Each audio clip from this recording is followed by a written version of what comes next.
Om Te Gyan Yoga Nugata Pasyan Devatma Shaktim Svagunayar Nagudam Yaha Karnani Nikilani Tani Kalatma Yuktanya Adidishtat Yekaha Om Shantihi Shantihi Shantihi. Practicing the yoga of meditation, the ancient seers of India beheld the divine energy, the Devatma Shakti, existing everywhere and in everything, which, though veiled by her own modes of nature, was nevertheless one and indivisible, and which had been inconceivable to them earlier due to the limitations of their own intellects. Om peace, peace, peace. Om Sahana, Om Sahana Vavatu, Sahano Bhunaktu, Sahaviryam Kharvo Vahai, Tejasvi Navaditamastu Ma Vidvisho Vahai. Om Shanti Shanti Shanti. May Brahman, the reality, protect us. May Brahman sustain us. May Brahman illumine our thinking process. May we not find fault with each other, with the world, or with the teachings. And may what we study be a source of inspiration to us eternally. Om peace, peace, peace. May peace be unto us, and may peace be unto all. Om Hari Om.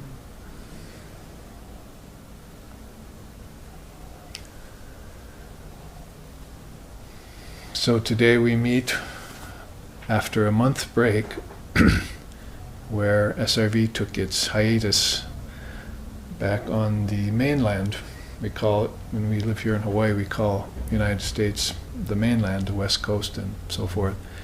And we went there and gave a retreat on Gaudapada, Asparsha Yoga, and various Advaita Vedanta tenets that his great Karika, or commentation on the Mandukya Upanishad. And so we took that apart. The retreat was called Glimpses of Gaudapada. And we had some very big, deep glimpses and spent a lot of time there. One of the best retreats on record, according to most people there. And 16 people there. 2 had come all the way from Iceland, 2 young men. If you're watching, we salute you. And I hope you made it home safely. And people coming from Hawaii and from San Francisco, and long distances to have this glimpse of Gaudapada. One professor came from Harvard Divinity School area and attended because Gaudapada and our founder Lex Hickson was own dissertation on it at Columbia University. It's interesting, Columbia University and then Columbia River. We'd come full circle to study this great soul. Maybe 500-600 AD. So that was where we were the past 3 or 4 weeks, and some of you saw us giving live stream classes in San Francisco, maybe one, because I think we had some problem with technical difficulties on the Sunday, but that class has now been posted, I believe. And or you'll be able to see it before too long.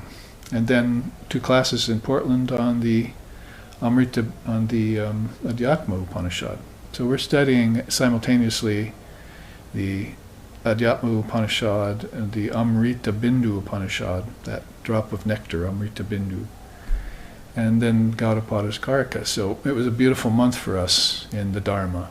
The Dharma, which we feel is the solution to all the problems of the 3 worlds. When you talk about the world in Dharmic circles and Vedantic circles and so forth, and we always include our other 2 bodies and our other 2 worlds as a matter of course. We don't just limit everything to the physical world, because that's short-sightedness. If you want to be far-seeing, then you have to know that consciousness embodies 3 levels. And that is kind of a segue into what we're going to learn about in this 3 class series called Meditation, the importance of the 7th limb of yoga. Now, we know that Patanjali's yoga has 8 limbs.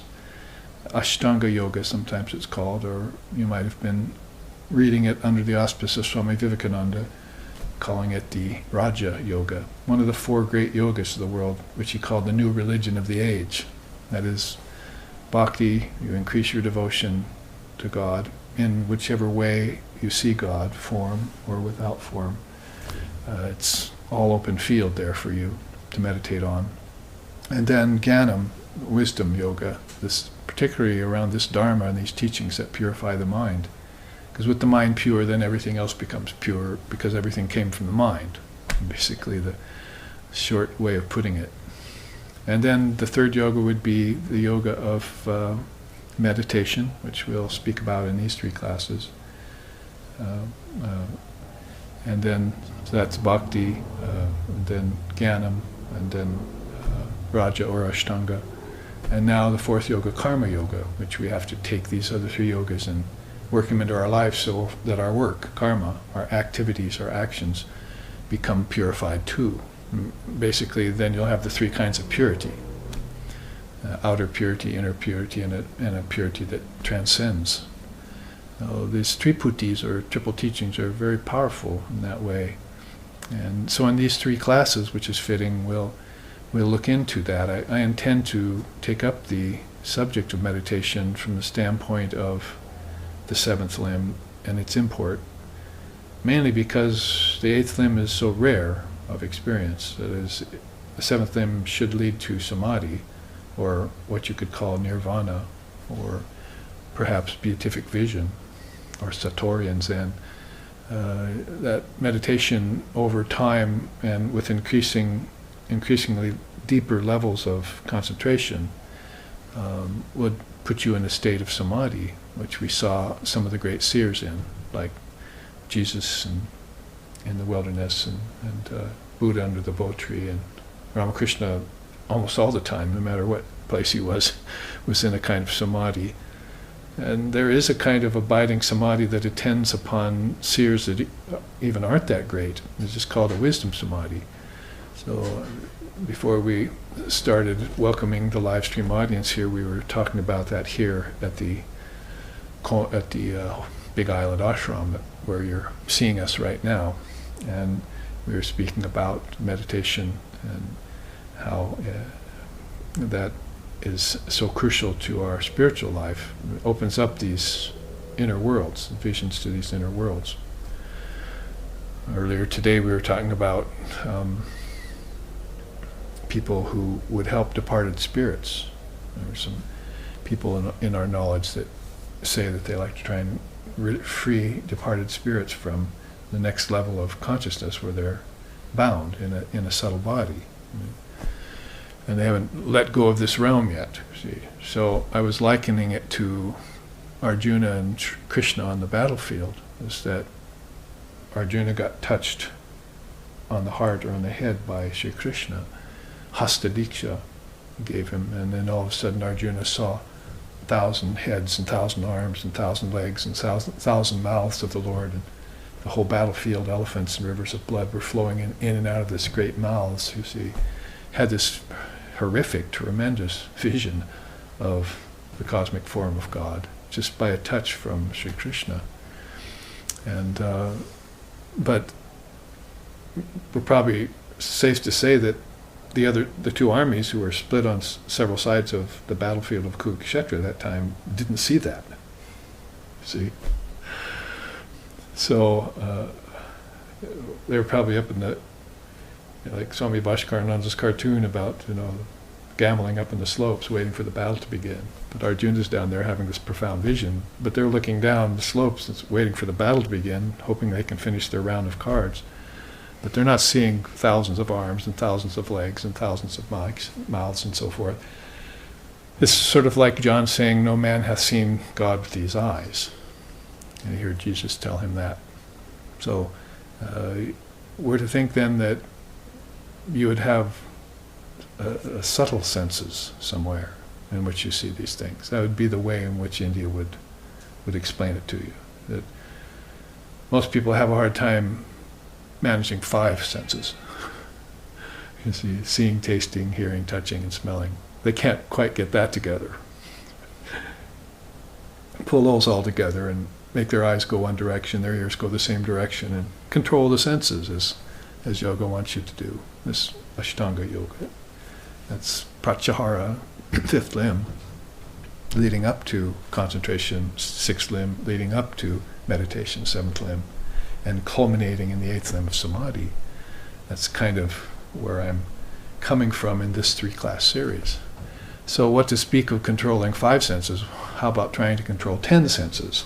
See, because now you have this subtle body inside of you, and we know that because that's where these visions are occurring for people. You don't see these visions outside with your gross senses. There's a projection that you see, like Paul on the road to Damascus saw Jesus. Evidently he was in line with a bunch of people walking that road, but nobody else in that line of people saw Jesus. Only Paul saw him. So Jesus appeared from an inner realm and gave a vision to Paul that only Paul could see. Sort of like Krishna and Arjuna in the battlefield. So you'd have to have these subtle senses developed in order to see inwardly, to be aware of these realms, called lokas in Hinduism, or bardos in Buddhism, Tibetan Buddhism, and kingdoms of heaven within, if you will, in Christianity and so forth. You'd have to have developed your subtle senses. Now, some of that happens to you in dream. You do have subtle senses, and it's proven because you see inside when you dream. You hear inside when you dream. In fact, last night I remember just hearing a terrific sound of Om coming from my own throat, and woke me up, just even last night. And I realized that sound had come from me. It was just deafeningly loud to me in my inner state. So these things occur to people, but you'd have to become aware of subtle senses and you'd have to have your consciousness occupy those senses consciously. What a novel idea that consciousness should actually be conscious, or that awareness should actually be aware. Forget beware of dog, be aware of God, as one of my students used to say.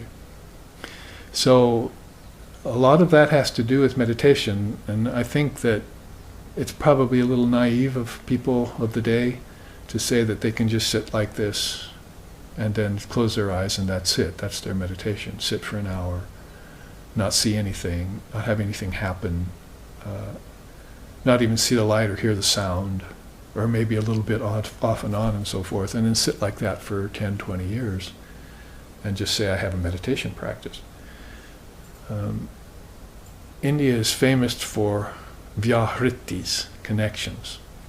If you look at the Indian Dharma in a certain way, like if you read the Chandogya Upanishad or the Taittiriya Upanishad, there are certain Upanishads that focus on making connections to these other worlds or to your other bodies, depending on if you're talking about tattvas, principles that you man, like senses are tattvas, right?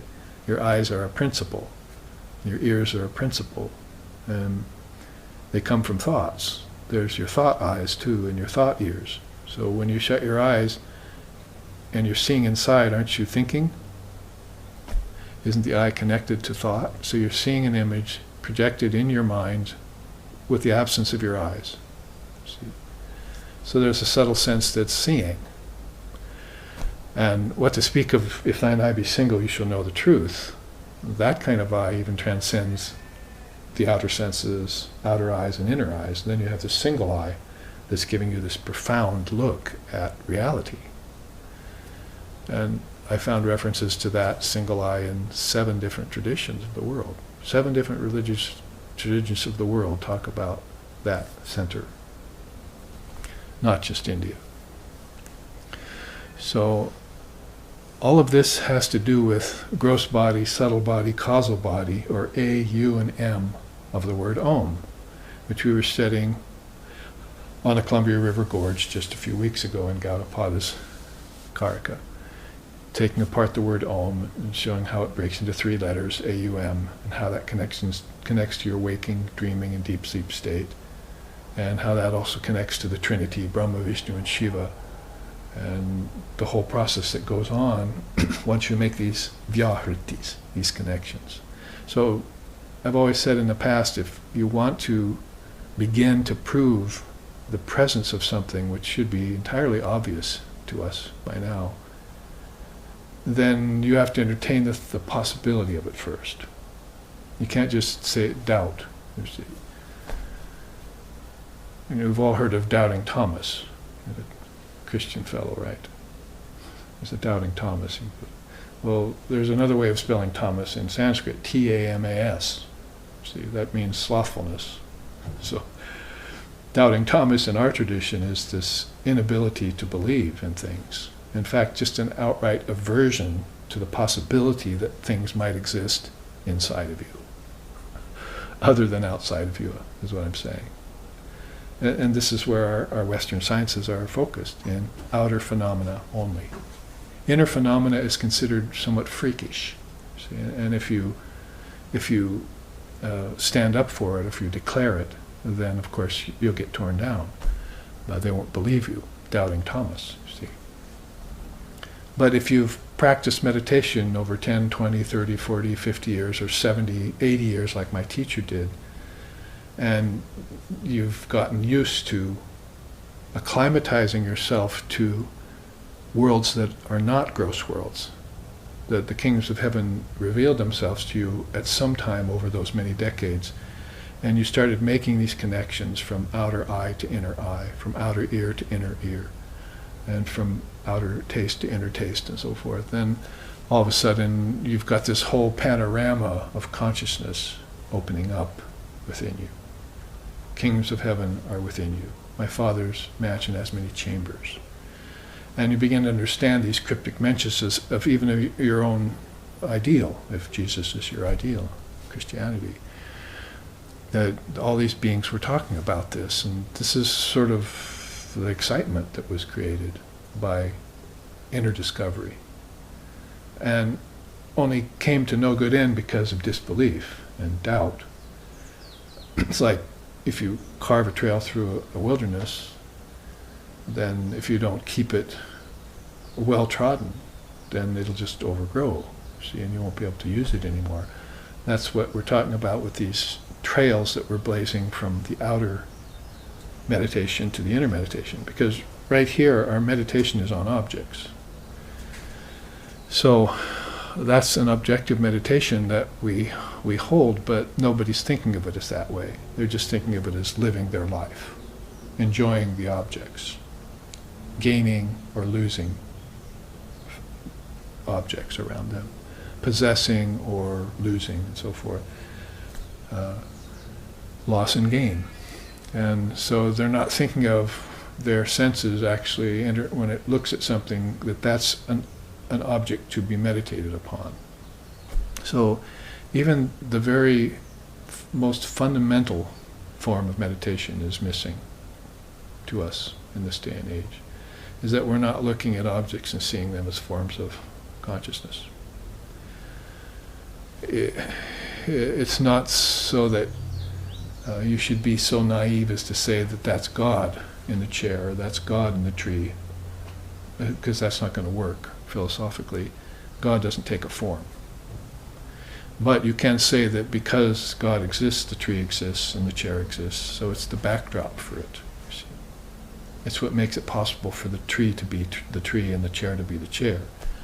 It's the silverness in silver, it's the goldness in gold, it's the manliness in man and the womanness in woman that Vivekananda said he could give us. Riches I have nothing, but I can show you the goldness of gold, he said. That is, its very nature, what it is. Not just a metal, but a thought metal. And not just a thought metal, but its origin beyond the mind. in the Word. You can take anything back to the Word. And that's really why I'm saying here, when I'm trying to speak about meditation, because you're going to have to open up these connections in order for meditation to be fruitful. You can't just sit with your eyes closed and look in the darkness, or try and stop your thinking process. You should increase your thinking process, but look at it. Just like you should increase your relationship with the object, because it's a form of your thought, and look at it, really look at what it is. Science started to do that with objects. And so they got interested in taking splinters of the object and examining what its makeup was. That's all very well and good for someone who wants to observe, like an Eskimo wants to observe snow conditions to stay alive. So you should have that kind of observation as your science, as your underground science, but you can't just turn it outward and then not ask the question, where did it come from? As people are asking that about their very self, where did I come from? And if you trace it back to the womb and the union of the sperm with the ovum, and then food that created the sperm and the ovum, you start to have an inner life. You sit and you contemplate upon these things. That's what Sri Ramakrishna meant when he said, oh, look at what came out of a little tiny sperm. This huge man came out of a little tiny sperm. And he thought that was amazing that that happened.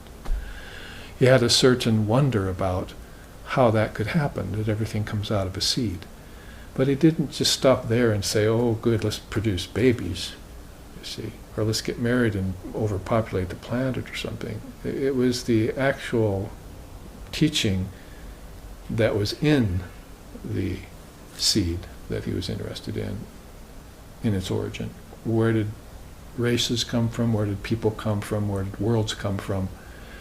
That's the kind of wisdom that India's been after for millennia, and is always after whenever there's a new cycle of life coming after a dissolution. Cycles, everything's going in cycles, you see. This is another thing that you can find when you meditate. We're to think that Lord Buddha found those cycles in his 40 days or 50 days under the bo tree. He just sat there and pretty soon he saw everything cycled. And it was all cycling in him, in the Buddha, in the awakened one, in the Tathagata. See? I mean, that's pretty much what we see and probably can look at in some of these nice four-color charts that I've brought for you to see. There's one right there about the Tathagata. See? How many different versions of the self, you see, are there.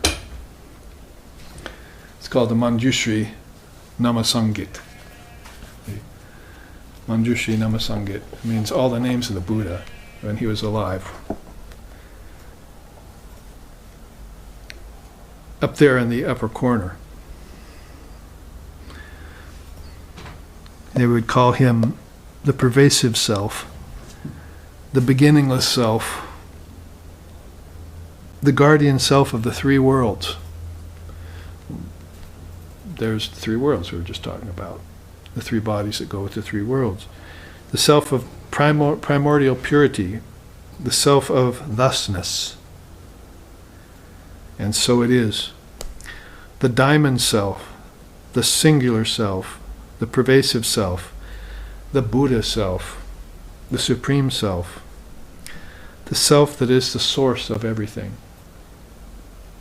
the holy immovable self, and the self of supreme substance.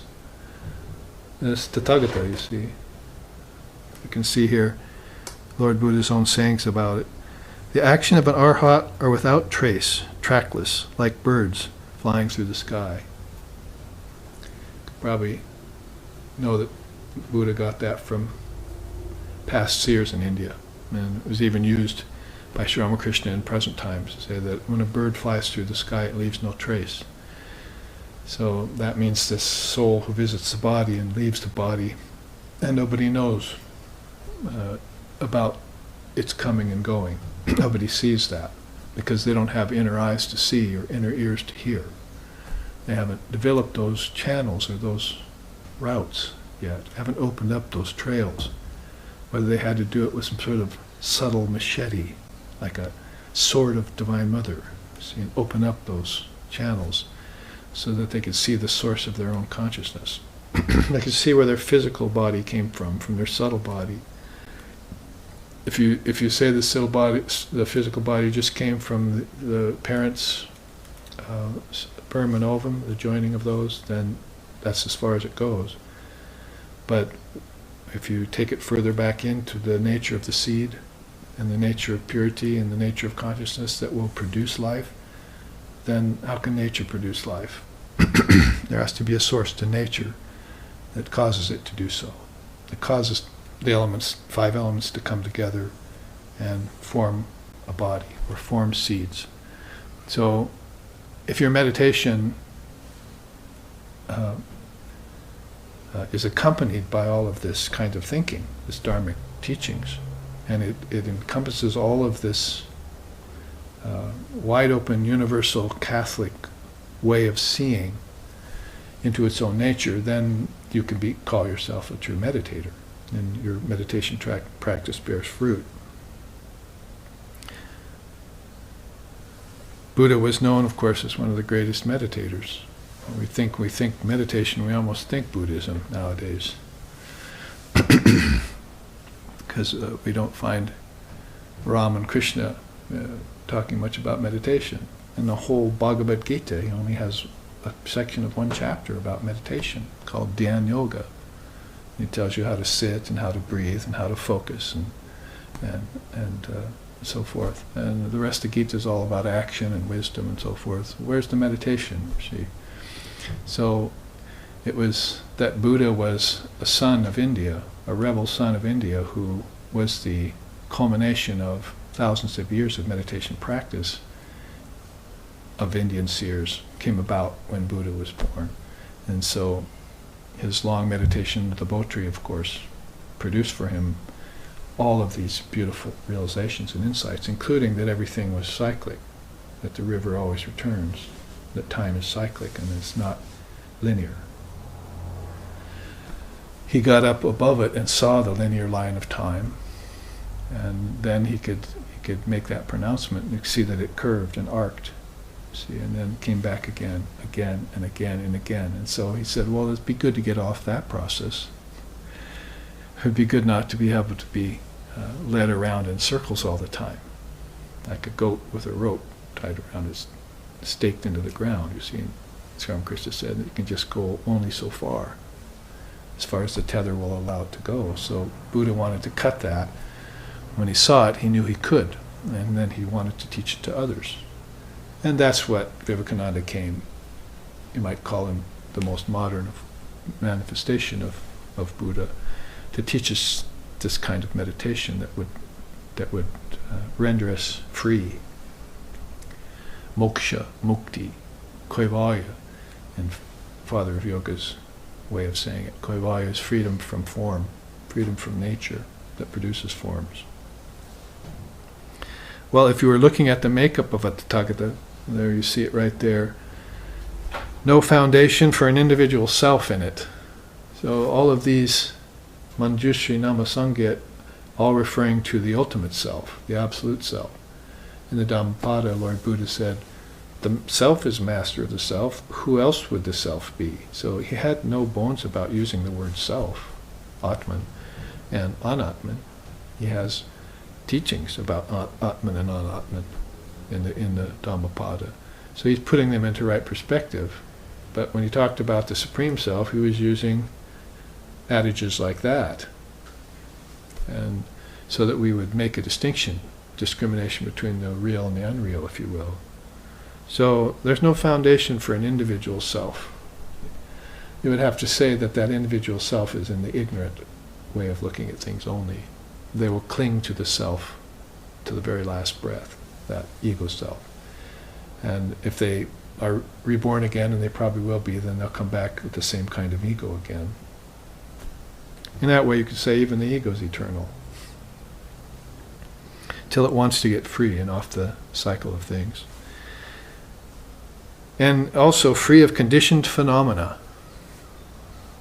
So, phenomena is one word, what you see outwardly.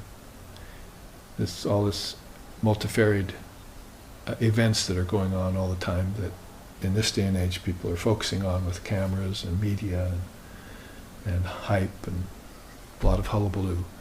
See, and causing people to watch their TVs and their screens and get all excited about the next wave arising in this sea of samsara that's constantly throwing up waves. And they're mesmerized by that sea. But they're not seeing the foundation, the depths of the ocean. My teacher used to say that. If you stay on the surface of the ocean, you get tossed. But if you dive to the depths of the ocean, you realize profound peace. There's no activity down there. See, it's all waveless, vrittyless.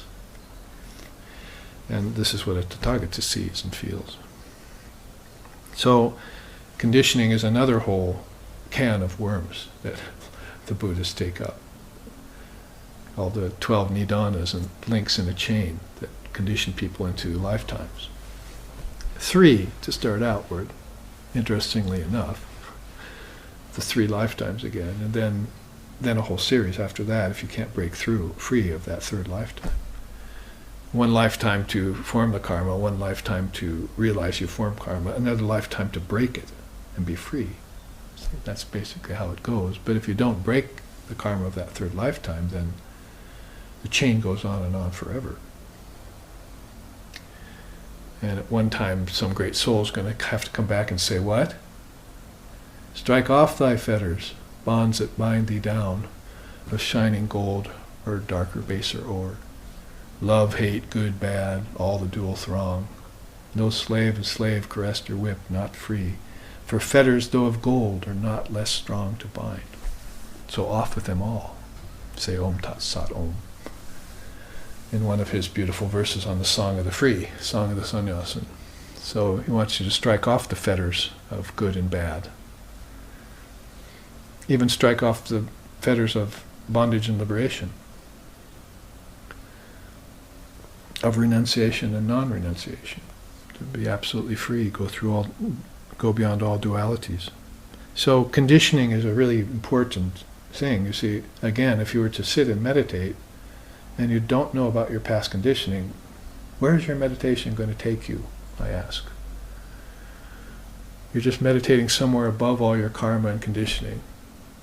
But like the mongoose with a brick on its tail, every once in a while come crashing back down into the fate of all people, called birth, growth, disease, old age, decay, and death.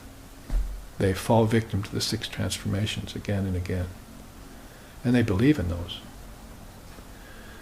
Even if someone comes to point them out, like they haven't quite thought of it that way. Gee, I never thought about my birth. Oh, I never thought that I might die. I never thought I might get old. Yeah, you never think at all, do you? That's the purpose here, the point, that you must think about these things. And not think in the ordinary sense either. You have to think about the object and where it came from. When you see that the object is empty, as the same schools teach, then you'll give it up. There won't be any pro and con to it, or maybe, maybe not. So you'll just give it up outright. That's how they do it. Some people have to tear these attachments out by the roots, these conditionings. Other people just say, oh, I see. And they give it up on the spot. How is that? Because they have opened some sort of interconnection that allows them to see. Where the others haven't opened out that connection, so they're more and more attached, you see. Buddhists call that selfish grasping. Selfish grasping. So, conditioned phenomena, if you say those 2 words in any kind of Buddhist circle, then you're in for a 2 or 3 hour discussion right away on all of that, and some shedding of light upon those areas for you. It would be very good for you to have that light shed. Also the Tathagata, which really means here, I think down here, the meaning of the word Tathagata, Tata das, Gata the goal beyond coming and going, Garbha, root essence. So, Tathagata Garbha is not I or me, is stationary and immovable, though appearing and vanishing, transcends the human condition, is what really is, suchness, and is the ultimate goal. Now, this is using words as carefully as possible as how they would describe the Buddha, the Tathagata. It's just an indeterminable mass of pure conscious awareness without any conditionings, with no foundation for an individual self, that's transcendent of men, gods, and Mara. That would be like devilish things, Maya. Is free of suffering and other burdens, free of mental projections and emotions, and has abandoned the 5 skandhas, see, hatred and like the 5 kleshas of yoga, which we can look at later. So there, in one fell swoop, I took less time to describe that. So we know what the Tathagata is now, this supreme goal of ultimate consciousness that is just suchness, she is thusness. How to explain it in words. Lord Buddha himself said here, each sentient being contains the intrinsic indwelling potency for becoming a Buddha, fully awakened. So I had somebody write me a question a couple weeks ago about that. The Buddhists say that there's potential for becoming a Buddha in everyone, but there are other schools that say that some will never awaken to their Buddhahood. And it seems to be that way because for lifetime after lifetime people are being reborn in ignorance, and they're not doing any practice, any spiritual practice like meditation to help free themselves. It's like they prefer to be in bondage. They're comfortable there. And that pretty much describes what we were just saying about people who are not looking into the profound significance of the backdrop of all of this. What they would call consciousness or awareness, or pure conscious awareness, as our founder Lexicon used to call it. Samantrabhadra, the all-creating King Tantra, puts it this way: the root of all beings is nothing else but one self. I am that place in which all existence resides. So this thusness, this suchness, is I-ness, but it's I-ness that's devoid of all of these problems, overlays. It's the true I, it's not the individual I. It's beyond phenomena, it's not caught in phenomena. So if you want to read the list, then know who you are first. If you want to know the object, then know that it came from you. Because if you're putting it separate from yourself, you see, God is separate from me. That's the first problem. When I and my Father are one. And then I put the world separate from me. I'm different from them. Then I put objects separate from me and I own them, or I don't. And so the whole march of the ego is about separation. Its game is divisiveness and oneness, and the innate homogeneity of all things is gone to you for lifetimes. It never occurs to you. Even if you're a high thinker, intellectual thinker, it never occurs to you. It seems preposterous to you that some cohesiveness is there, connecting everything together. When the ancient scriptures are saying Vyahriti is connected all together, see. So that's what we look at when we see this, you see. And if we see this, I suppose you can put both of these on the same screen for our live streaming audience, but if we want to get specifically to the principle of dhyan, dhyan means seventh limb, yoga, meditation, right? So you've heard now that there's samadhi. In fact, sorry for turning these on you so quick, but if we were to give you an overview of yoga really quickly, then it would probably look something like that, which is a tree one of my students drew for me, and then I assigned these different aspects of yoga to it.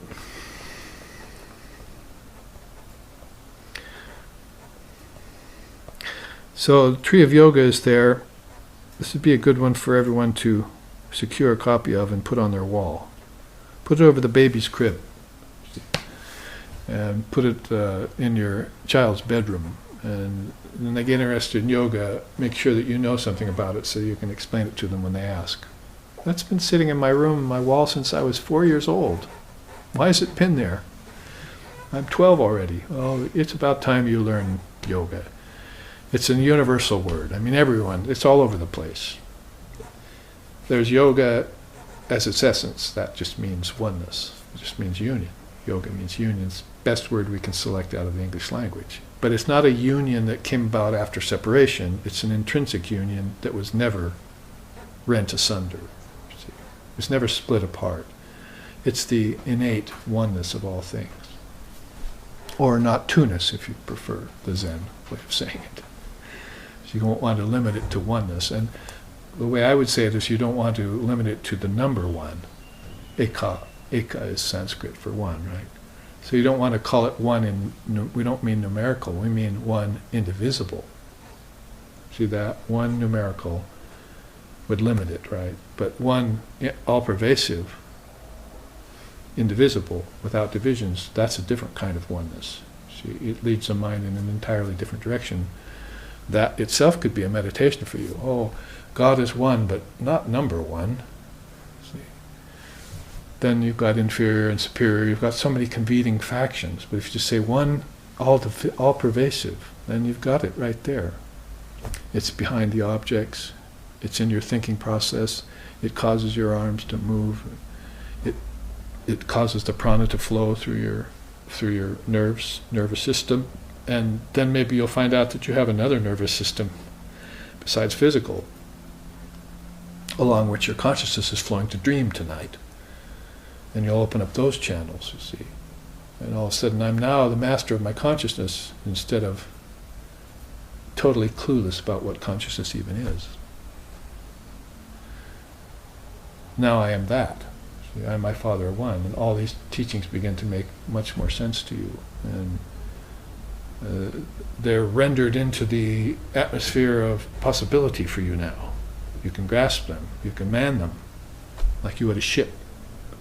So there's 3 rivers flowing up the spine. Really, it's Sushumna, Ida, and Pingala, right, they call it. You see that here? It's kind of twisting like that. Those are 3 rivers. 3 inner currents of Shakti, they call it. Consciousness that's flowing. But you're down here at the root center and you won't sail with her, see. It's a beautiful song in India called sail with me, break free of mundane human convention. Cast off the moorings that tie you to the marketplace of bizarre human convention and sail with me. So she's always asking you to rise up out of the lower centers of your consciousness where eating, drinking, and sex life keep you bound. And cast those away and rise. Aspire. Even breathing helps you do this. Don't forget to breathe, they say. Right? So breathe, and you just the breath itself is, if like you would examine an object, where does it come from? From a thought. Then where does my breath come from? It's not enough just to say I breathe or watch my breathing. That's the beginning only, because people have forgotten that they breathe. So meditation master will get them down and say, are you breathing? Or are you a haole? Here in Hawaii, they called Caucasian people haoles when they came to the islands, the locals, Hawaiians here, because they didn't seem to breathe. They're all wrapped up in clothes and with tight collars, you know. And they were white, so it was obvious they weren't breathing. You turn white when you get choked sometimes. So to breathe would be the first sign of life. And so if you're not really living yet, then to begin to live would be to breathe. And so becoming conscious of breath, you can't just leave it there. You have to say, what makes me breathe? the lungs don't breathe by themselves when the body's dead. So what causes the lungs to pump? And you start stepping in like that till you find some force that, if you walked up to Jesus and you said, I had this great thought, what makes me move? What makes me see? What makes me breathe? And he'd say, well, man does not live by bread alone. He lives by this vital force that courses through the centers, through the inner centers, through the kingdoms of heaven within. I mean, there's so much we didn't know about and wasn't written down about what Jesus told the 12 apostles. So much secret information that he transmitted to them that was not written down later, was not really communicable. You can't really say esoteric truths like that in books and put them out to people who don't understand, because he told you not to throw pearls before swine. So it had to be an inner teaching that was given to just certain people who wouldn't just guffaw at it. The doubting Thomases out there. They just render it completely senseless, and therefore cause whole cross-sections of society to look down their noses at it. What kind of a secret doctrine is that, you see? So at the end of the Upanishads, at the end of the Gita, Sri Krishna says, the great seers say, don't teach these teachings to just anyone. You have to keep these as a secret transmission between certain people who are interested, and then ask them to please practice these teachings. Practice them. So there is an overview. I'm saying basically you've got these 8 limbs. Yamas, 1, niyamas, 2. There they are. Then we can look at, I don't want to make this a whole seminar in yoga, because meditation is what we want to concentrate on. Posture, that's where you're going to be sitting like this and have good posture. You want to breathe, which we were just talking about. Now you can control your senses. If you didn't have all of these first 4 limbs, you can't control your senses. Case in point. Out in the world. A riot of uncontrolled senses. You can't even talk yet about uncontrolled mind. See, that's a far cry yet. We have to first just control our senses. What does that mean? Pratyahar. You see, sense control. It means taking the senses away from the objects. Can I put it any clearer than that? You have to take the senses and lift them off the objects. But we have lifetimes of thinking that life just equates to objects. You don't know anything about objectless reality, or the infernal object, as my teachers say, and the eternal subject. See, the infernal object means it's gonna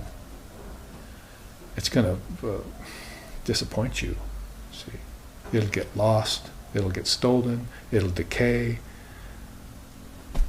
it'll get stolen. I mean, there are so many ways in which the objects will disappoint you.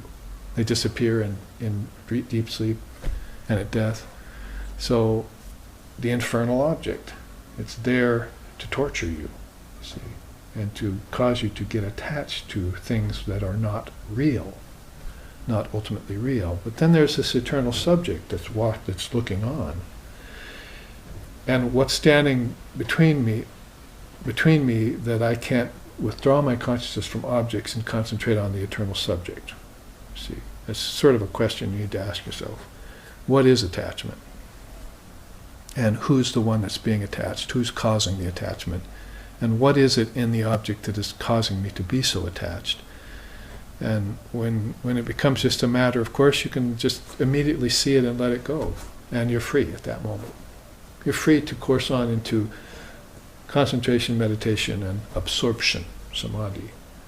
We're concentrating right here, meditation. So I wanted to use these 3 classes to show you what leads to meditation. That's sense control and concentration. I'm assuming you've got this all under control. I'm assuming that you can breathe consciously. I'm assuming that your posture is good, you don't slump, and that you have some sort of practice. I'm assuming that you're pure-minded, you're content, you're devoted to God, you study the scriptures, and you practice some austerity to widen yourself. I'm assuming that you're nonviolent, you're truthful, you don't covet the goods of other people and other nations, and you are moderate in your sensual appetites, and that you don't accept and give gifts out of time, in the wrong place, in the wrong time. All of this is precursor or predecessor to being able to control your senses. This is Yoga 101. So I wanted to show it to you and not concentrate on it, but just enough to say that this is what we want to remember as connections in yoga when we talk about this great principle called Dhyan Yoga, or meditation. Practicing the yoga of meditation, the ancient seers of India beheld the divine energy in everything. That pretty much says it all, right out of the Upanishad. I started chanting that this morning, at the beginning of this class this afternoon. And so they beheld this Devatma Shaktim, that's the word in Sanskrit, Devatma Shaktim. Shaktim is spiritual energy flowing through you. And then Devatma is Deva is God. The Atma is the Atman inside of you. It's this divine self or divine energy, which is all the names for the self we just looked at, that they assigned to Lord Buddha in the Manjushri Nama Sangit. That self, that one indivisible self, that's the Devatma, you see. So this profound energy, they beheld that finally. The chant says, earlier they could not see her. Why? Because of the limitations of their own intellects. Why were their intellects limited? Because they couldn't lift their senses off the objects yet. And as soon as they did, they saw her. It's pretty much just that plain. If you want to be spiritual, then give up the world. You don't have to do it as a monk, necessarily, unless that's your vocation or your calling. Householders have to do it too. They have to give up the world, because it's like a hog plum. A hog plum is all seed and very little flesh. And if you eat the flesh, it causes you indigestion. That's Sri Ramakrishna Paramahamsa's description of the world. What's the world, Master? It's like a hog plum, student. All pit, very little flesh, and if you eat the flesh, it'll give you indigestion. You see? So if a great seer like that is telling you that that's the definition of the world, then can't you just back off it, at least for a while? So you're going to have to man your senses in order to control them. If your senses are just let run free, it's like a fly lighting on anything it wants. You see, senses are, oh, look there, oh, look at that, look at that. You see, but there's God, and it's looking at everything else but God, you see. And it can't just stop once and just make that eye single and look at the reality and forget all of this distraction around it. I walked out in Portland, Oregon a couple of weeks ago when I was on that visit, you see, Dharma visit, out the porch, first day in Portland. Oh, I'm going to go out, sunny day, nice weather for May, you see. I'm just going to go out and see what everyone's doing. So I walked out the porch, and I walked down the street in front of my house, and people were on the porches in the sunlight, and everything, and they were all looking down, going like this. Every person on every porch. There are people walking along the streets going like this. Hello, good morning.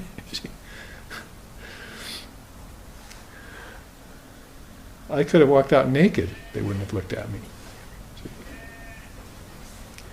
So this little device has them controlled. Their senses are routed into that. Well, if this little device could all of a sudden show the face of the Buddha or show the face of Sri Ramakrishna, if all the devices were plugged into some software, some ability to just have God appear on their screens at the same time, maybe they'd be reminded. You see, then the object could be used for something worthwhile instead of distraction or making money or gossiping or media phenomena. What's happening now? So this inner attraction to what's beyond all happenings is called meditation. It's still. it's static. You can hear the peace and silence in it. You get thrilled. You see, when the inner ear opens up to that, it thrills you. We talk about breathing. That's about the last breath you'll take. You see, and you won't breathe again for a while. Sri Ramakrishna used to say it's like firing your first gun. You see, the man fired a gun. Boom! He was like breathless and silent for a few seconds. Or somebody walked up to him and said, you know, your brother just passed away. Whatever it is that causes you to draw that final breath and just become galvanized, and just, you know, that's meditation in its essence right there. Problem is, it will pass in 4 or 5 seconds in those instances. And depression will set in, or elation will set in. Anything but what meditation is really about. Anything but what divine reality really epitomizes is this homogeneous awareness that is all captivating, all endearing, all attracting. We have to look at a great soul to get a glimpse of it, like a Jesus or a Buddha or a Krishna. And when we see them, then we get a little bit entranced. You see, oh, I'm looking at God face to face. Like Mahatma Gandhi said about Sri Ramakrishna.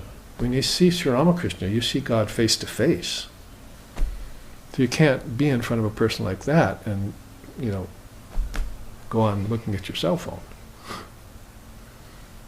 I don't know, maybe ignorance is so thick now that Jesus could walk along the streets and nobody would look at him. He wouldn't look up.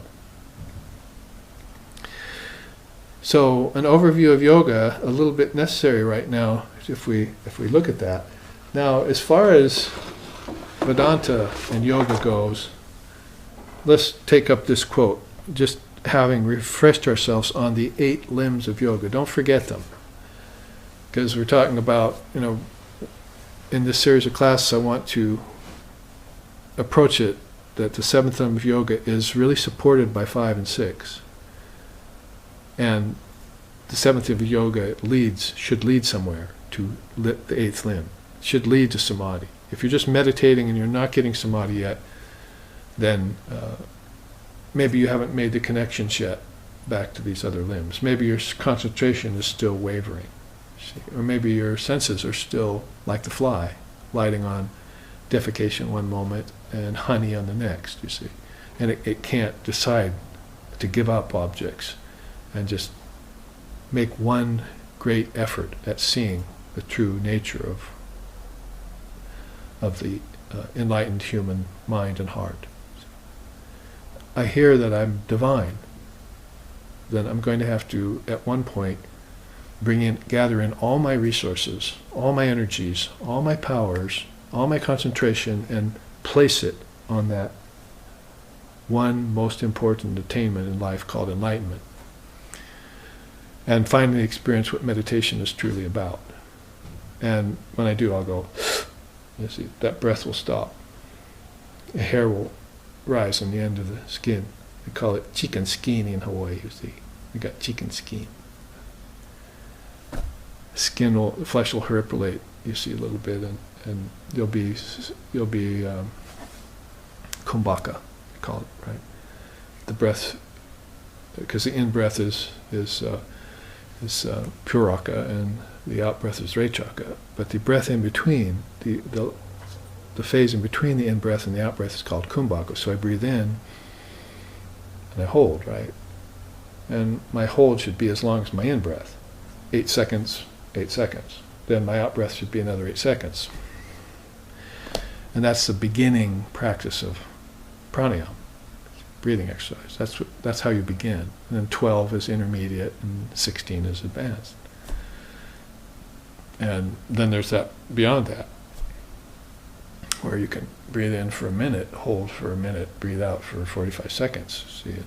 And it's somewhere in there you get used to the fact that man does not live by bread alone. Let me modify that. Man does not live by breath alone. Is that you can be in a kumbhaka state, like in deep sleep last night. You went into deep sleep for minutes and you didn't breathe. And no brain cells were just destroyed. If you're drowning on fear underwater and somebody's choking you or something, you go unconscious, your brain cells are destroyed because you're in panic. Your consciousness isn't there. Your consciousness that knows that it's birthless and deathless and is not the body is not there. It's been thrown into a panic, chaos. But if you go naturally into a deep meditative state, you can be breathless and you can be timeless and you can be spaceless for hours at a time. And you'll come back to normal consciousness, you see. So it's all about opening these channels inwardly and approaching the states of your own consciousness in a fearless state. If you are going to free spirits who are entangled, what was the first thing you would need to have? Abhaya, fearlessness. If you have any sort of fear around departed spirits, then you wouldn't be effective at all. You have to be absolutely fearless about that. Know that they're just lost souls and you can just go and free them. Like Swamiji did once when he was wandering. And like Sri Ramakrishna did once at a haunted house. Released 2 spirits. He told the young boy who was with him, Rakal, "Oh, you wouldn't have liked it. They looked very horrible. So I left you behind. I went out in the garden and I freed them. See, the place isn't haunted anymore now." Of course, the people in the neighborhood kept it haunted for years after that. The master knew it was free of the spirits now, because he had released them. So you'd have to have some wherewithal to be able to do that. See, that wherewithal is being aware that there are other worlds that these beings are in, so that you can go there and say, "Hey, guess what? You can be free now. I declare you can go."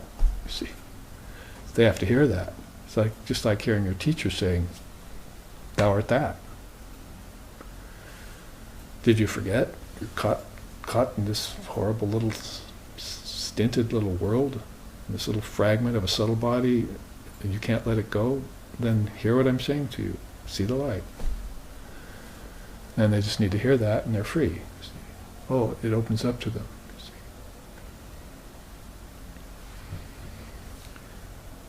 So, in Vedanta and in yoga, and I was going here, before I do, I've put this up on several occasions because I wasn't really taught meditation by my teacher, and I don't think meditation can really be taught. That's the conclusion I came to. It's like there are as many meditations as there are people on the planet, as far as the world's concerned. And of course, some of those meditations are evil, and some of those meditations are attached to objects.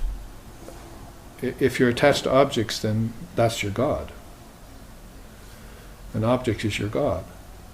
You're bowing down in front of the TV every day to turn it on, or grabbing the remote and worshiping it, you see. So that's your God. And so that's your meditation. How a man is, that his meditation will be. So then some people's meditations are on the atomic particle, or some people's meditations are on mathematical formulas. Then you're beginning to go to this inner world. But when they go there, they don't know that it's an inner world, because it's still attached to outer things, right? They've moved to the inner world, but their consciousness is not gone with them. Because they're not thinking, well, the object came out of me. They haven't made that vyakriti, that connection yet, that all of this came out of me. Kingdom of heaven was within me, then it came out of me, and when I die, it's going to go back into me. Where's the rub? Where's the problem? Unless I'm attached to what I project. Unless I'm limited to one world, or 2 worlds, in Buddha's case, right? Humans and ancestors. The Hindus, the Shinto religion, other religions attached to their ancestors. See? You have to break that chain, like Buddha did. Because your ancestors are not illumined souls. Almost in every case. Unless one gets free from that loop. So, to hope for help from friends and family provides no real solution. Don't you know that all are lost here? Everyone lives in pallid imitation of everyone else.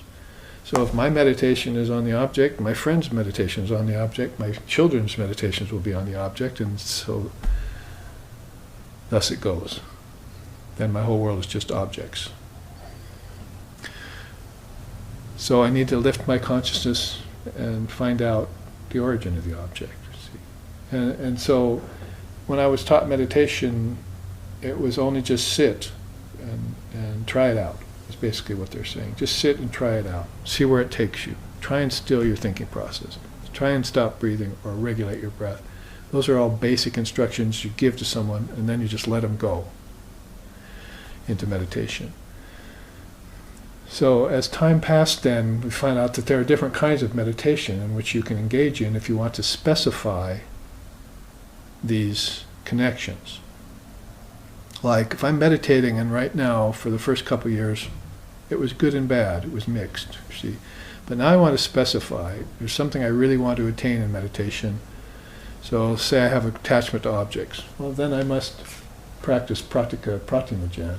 I must meditate on objects. Because I'm just using them for pleasure, right? And then I'm walking away and coming back to them and walking away. Attachment is happening all the time. I've got my refrigerator full of food and my house full of furniture and my barn full of cows, and I'm just moving amongst the objects, thinking that they're all that exists. They're my all in all. So now I have to meditate on them. If you meditate on those objects that are agreeable, then you'll find blissful equipoise. So you'll find out that objects and animals and probably even your own thoughts aren't that agreeable for meditation yet. So you're going to want to lift off of them. See, they're the effect of a different cause that you're looking for. You're looking for the cause of the effect, but you're attached to the effect. And we all complain about that in medicine and in law, in government, in karma, family karma. We're always complaining about that all the time, about getting attached to the effect, getting attached to disease, and trying to get a quick fix with medicine when the whole disease started in your mind. And medicine is only treating the outer cause, right? The outer effect. So you want to get to the cause, and that's going to be your own mind, your own thinking process. And then you can become free as soon as you make those connections. You don't say that anymore. A disease without a remedy. Now I've healed myself of all diseases. It's the sick who need the doctor, not the healed. They don't need a doctor anymore. So they become illumined in their own, under their own auspice. Free souls. So you would go through and classify meditation in these two forms. Objects, of course, are with form. Meditation on subtle truths would be the next best, you see. Or I should say better than objects. When you can get there, then you know that the object connects to forms and thoughts in your mind, then you can meditate on your thoughts. Now you can spend as much time as you want in your mind. Your mind is an open book for you, and it's beautiful, it's blissful, Patanjali says. You can spend all the time in the mind you want, and you don't feel like moving anywhere anymore.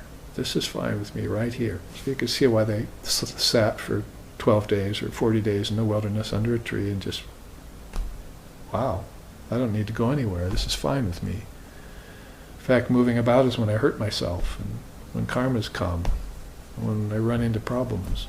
I think I'll just stay in one place now, be happy, be content, be free. Pass your time contentedly and be free, as Shankara said.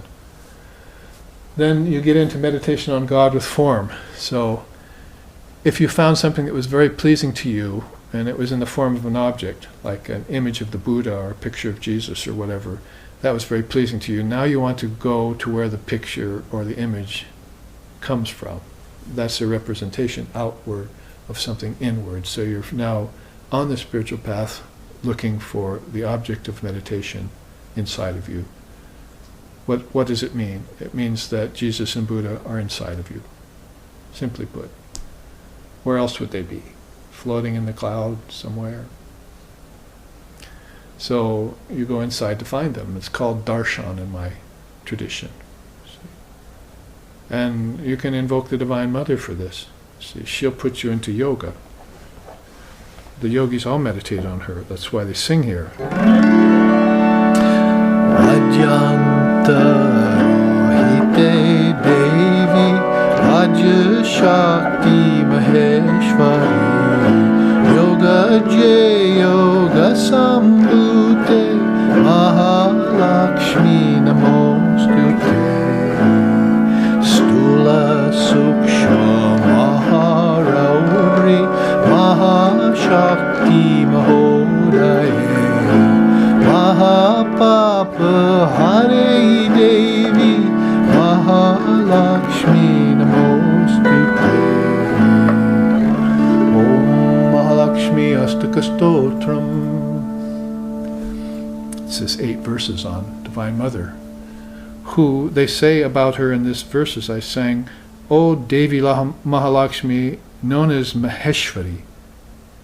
That is the mother of minute details, of minute connections, Maheshwari.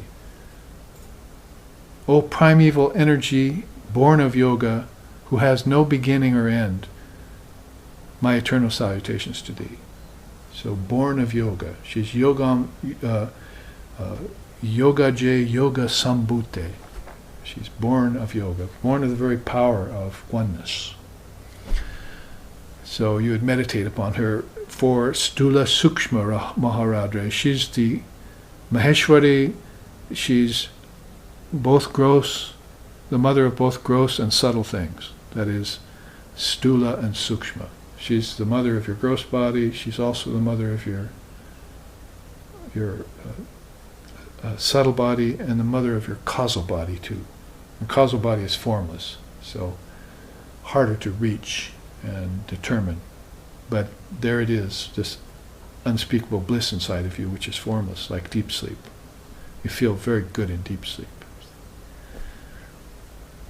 And the verses go on like that. So she's born of yoga, so she would want you to meditate in such a way as to get into yoga. So I'm just saying, as they say, you've got these levels of form that you can use, and people should use. You wouldn't, you might be putting a fire to your own prospects, as they say.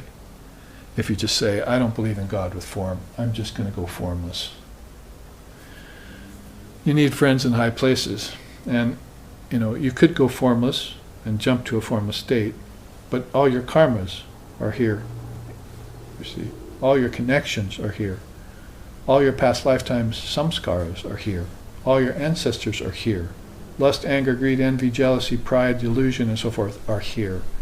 And you haven't purified them yet? How would you purify them? By taking up the connections in the tree of yoga, by being non-violent. Because if you have violent samskaras, then you're not going to get into meditation. Your meditation is going to be interrupted all the time, even if you would think of meditating if you were violent. You have to be truthful. You have to not covet the goods of others. I mean, here you are attached to your own objects, and now you're thinking of your neighbor's objects? Isn't that just adding gasoline to the flames to try and put them out? Oh, I'm going to give up my stuff, but oh, look what he's got. See, a new tractor out there. He's pulling cattle with it. So you have to give it up on all levels. See, and it's got to be this giving away. They say in yoga, particularly say, the yogi loves giving things away much more than acquiring them. In fact, when he acquires them, that's the problem with this teaching of aparigraha that the West doesn't understand. I don't understand why I can't give gifts and why I shouldn't receive gifts.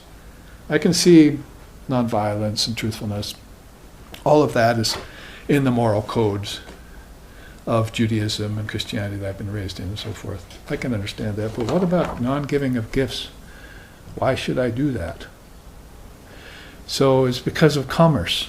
See, the whole world is proceeding on commerce. You go out the door in the morning and you want to get in your car that you bought with money that you got from a profession that you go to make a job with, so that you can buy things for your wife and your husband and your children and food and so forth. The whole thing is commerce. And that becomes life per se. There is no spiritual life in that. It's just activity in mundane rounds. And you want to try and grab a little time from that for your spiritual life. It becomes the predicament, right? Oh, I've got it, now I've got that going, but can I just get a few seconds for myself here? No, because why? Because I have my children. What time I got from my job and everything the children want, you see. But I can't even give them quality time because I'm so torn, I'm so divided, you see, into all these different considerations. Where's one-pointedness of mind in all that? In deep sleep tonight? Maybe. But is my deep sleep conscious? Do I know my deep sleep state is the dissolution of all worlds, and that when I die, that's where I'm going, if I want to dissolve all worlds? That's the haven of peace for me, it's in formlessness. Don't they say rest in peace? On gravestones even? May he rest in peace. May peace be upon him. See? They don't say rest in pieces. That's what you're going to be doing if you go to death with a distracted mind. You're resting in pieces. And you know what the cats say, I hate Mises to pieces. See? So you need to have collected mind, you see. Draw everything together into one form. And you need to do this before you sleep and before you die. Because sleep is a kind of death. You're practicing for death every time you go to sleep. You should look at it that way. It would be even better, Vivekananda said, if you actually sit and say, okay, I'm going to die now. This is a zafu I'm sitting on. The Zen Buddhists say, have you died on your zafu yet? They'll ask you. Have you had that meditation in which you finally gave away yourself and died? And everything went away and you saw the light and you came back to the body. And so now you know that you can go in and out of the state anytime you want, and that you do it every night in sleep. But now I can actually do it whenever I want. Just go to a tree somewhere and sit under it. And the water's flowing by and the birds are chirping, and it's very peaceful and beautiful. It's nature, but actually all of a sudden I'm not aware of the birds anymore. I'm not aware of the water flowing by. All sounds disappear and I'm going inside to a peace that passes all understanding. And I see that out of that peace that passes all understanding, this other peace that depends upon this inner peace is also possible. Peace in the three worlds, Om Shanti Shanti Shanti, is now possible for me. I'm taking the long way to say something I've been wanting to say for the last 15 minutes since I showed you this chart, that if I were to justify it with form and formless meditation, is that in yoga and Vedanta, this is probably the classic meditation right here. Let me read it to you, because we're coming close to our break here. Down here at the bottom says, the classic and comprehensive meditation in yoga and Vedanta dissolves the elements into the senses into the subtle elements into the prana into the mind into the great mind, and the great mind into Om, the word. Find Om in the self, and dissolve that self into the great self, Brahman. So if you wanted just an overall view of what meditation is in essence to us as Vedantists and yogis and yoginis, that would be it. It's a dissolution of the mind stream meditation that we do. And many of us are doing it without knowing it and without knowing its components. We're just thrown into meditation, and so there it goes, it goes flipping by, just like in dream. You fall out of waking in a dream, some dreams flip by, like a movie. You go into deep sleep, and then the dreams come flipping back in the opposite direction, and here you are in dream number 2, you see, in the waking state. So you're going in and out of this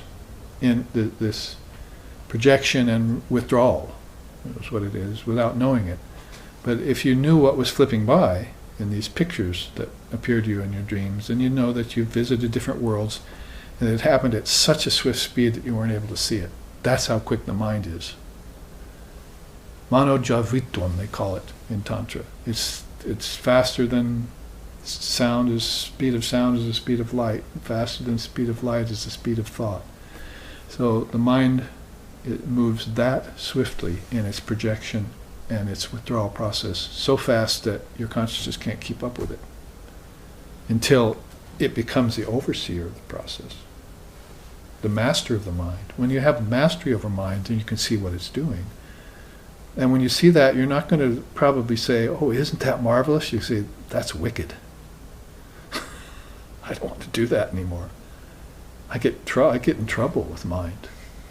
The ego is in charge. But here I am, the overseer of the ego and the mind, and I'm fine. So there it goes on projecting and projecting withdrawal at the speed of thought. And if I get into that, isn't it the cycle, the Mahayugas that go by, and the return from your ancestors again and again and again over cycles of time until Shiva destroys it all in Pralaya. But after Pralaya, then it starts all up again with Lord Brahma, you see, after a series of millions of years. It starts all over again. The wheel keeps turning.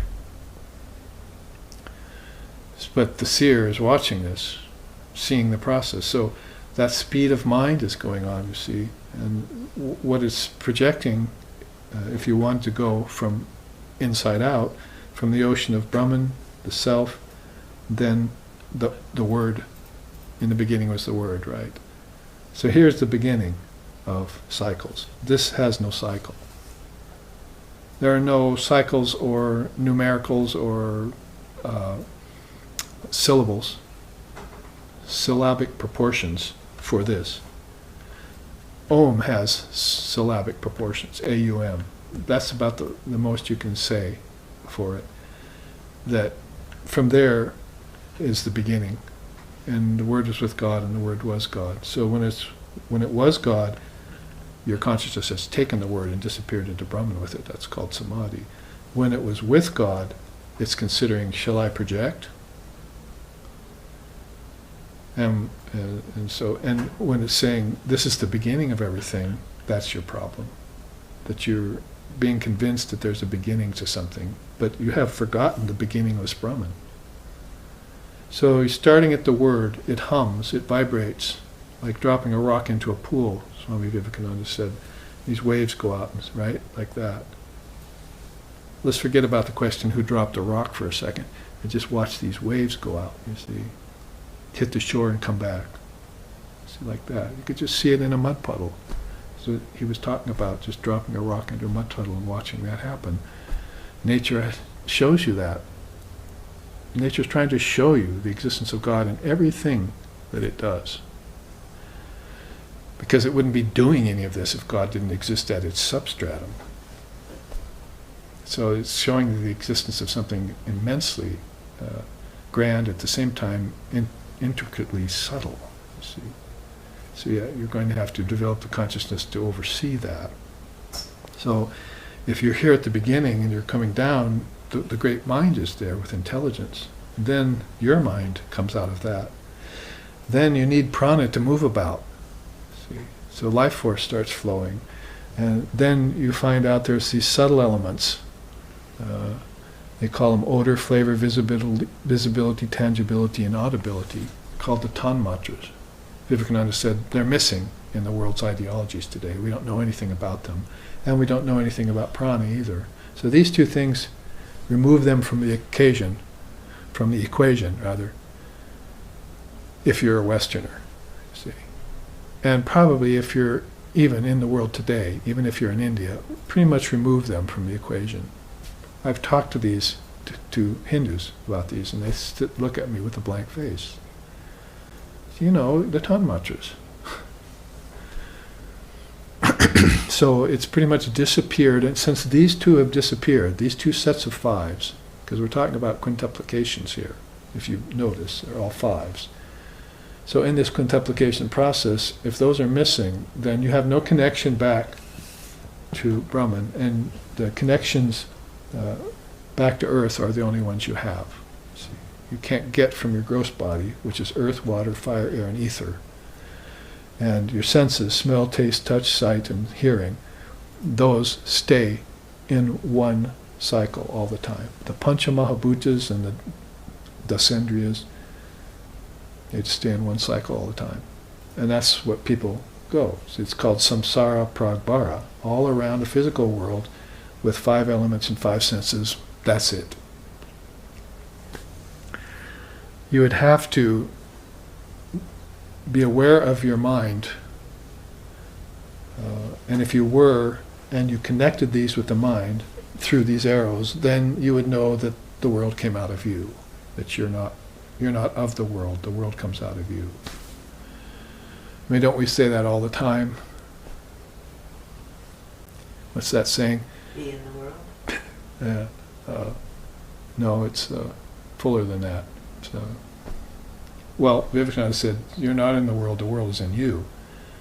But there's another way in which they say it. God is in No, it's a very basic way in which they say it. It's like a duck should be in the water, but water shouldn't be in the duck.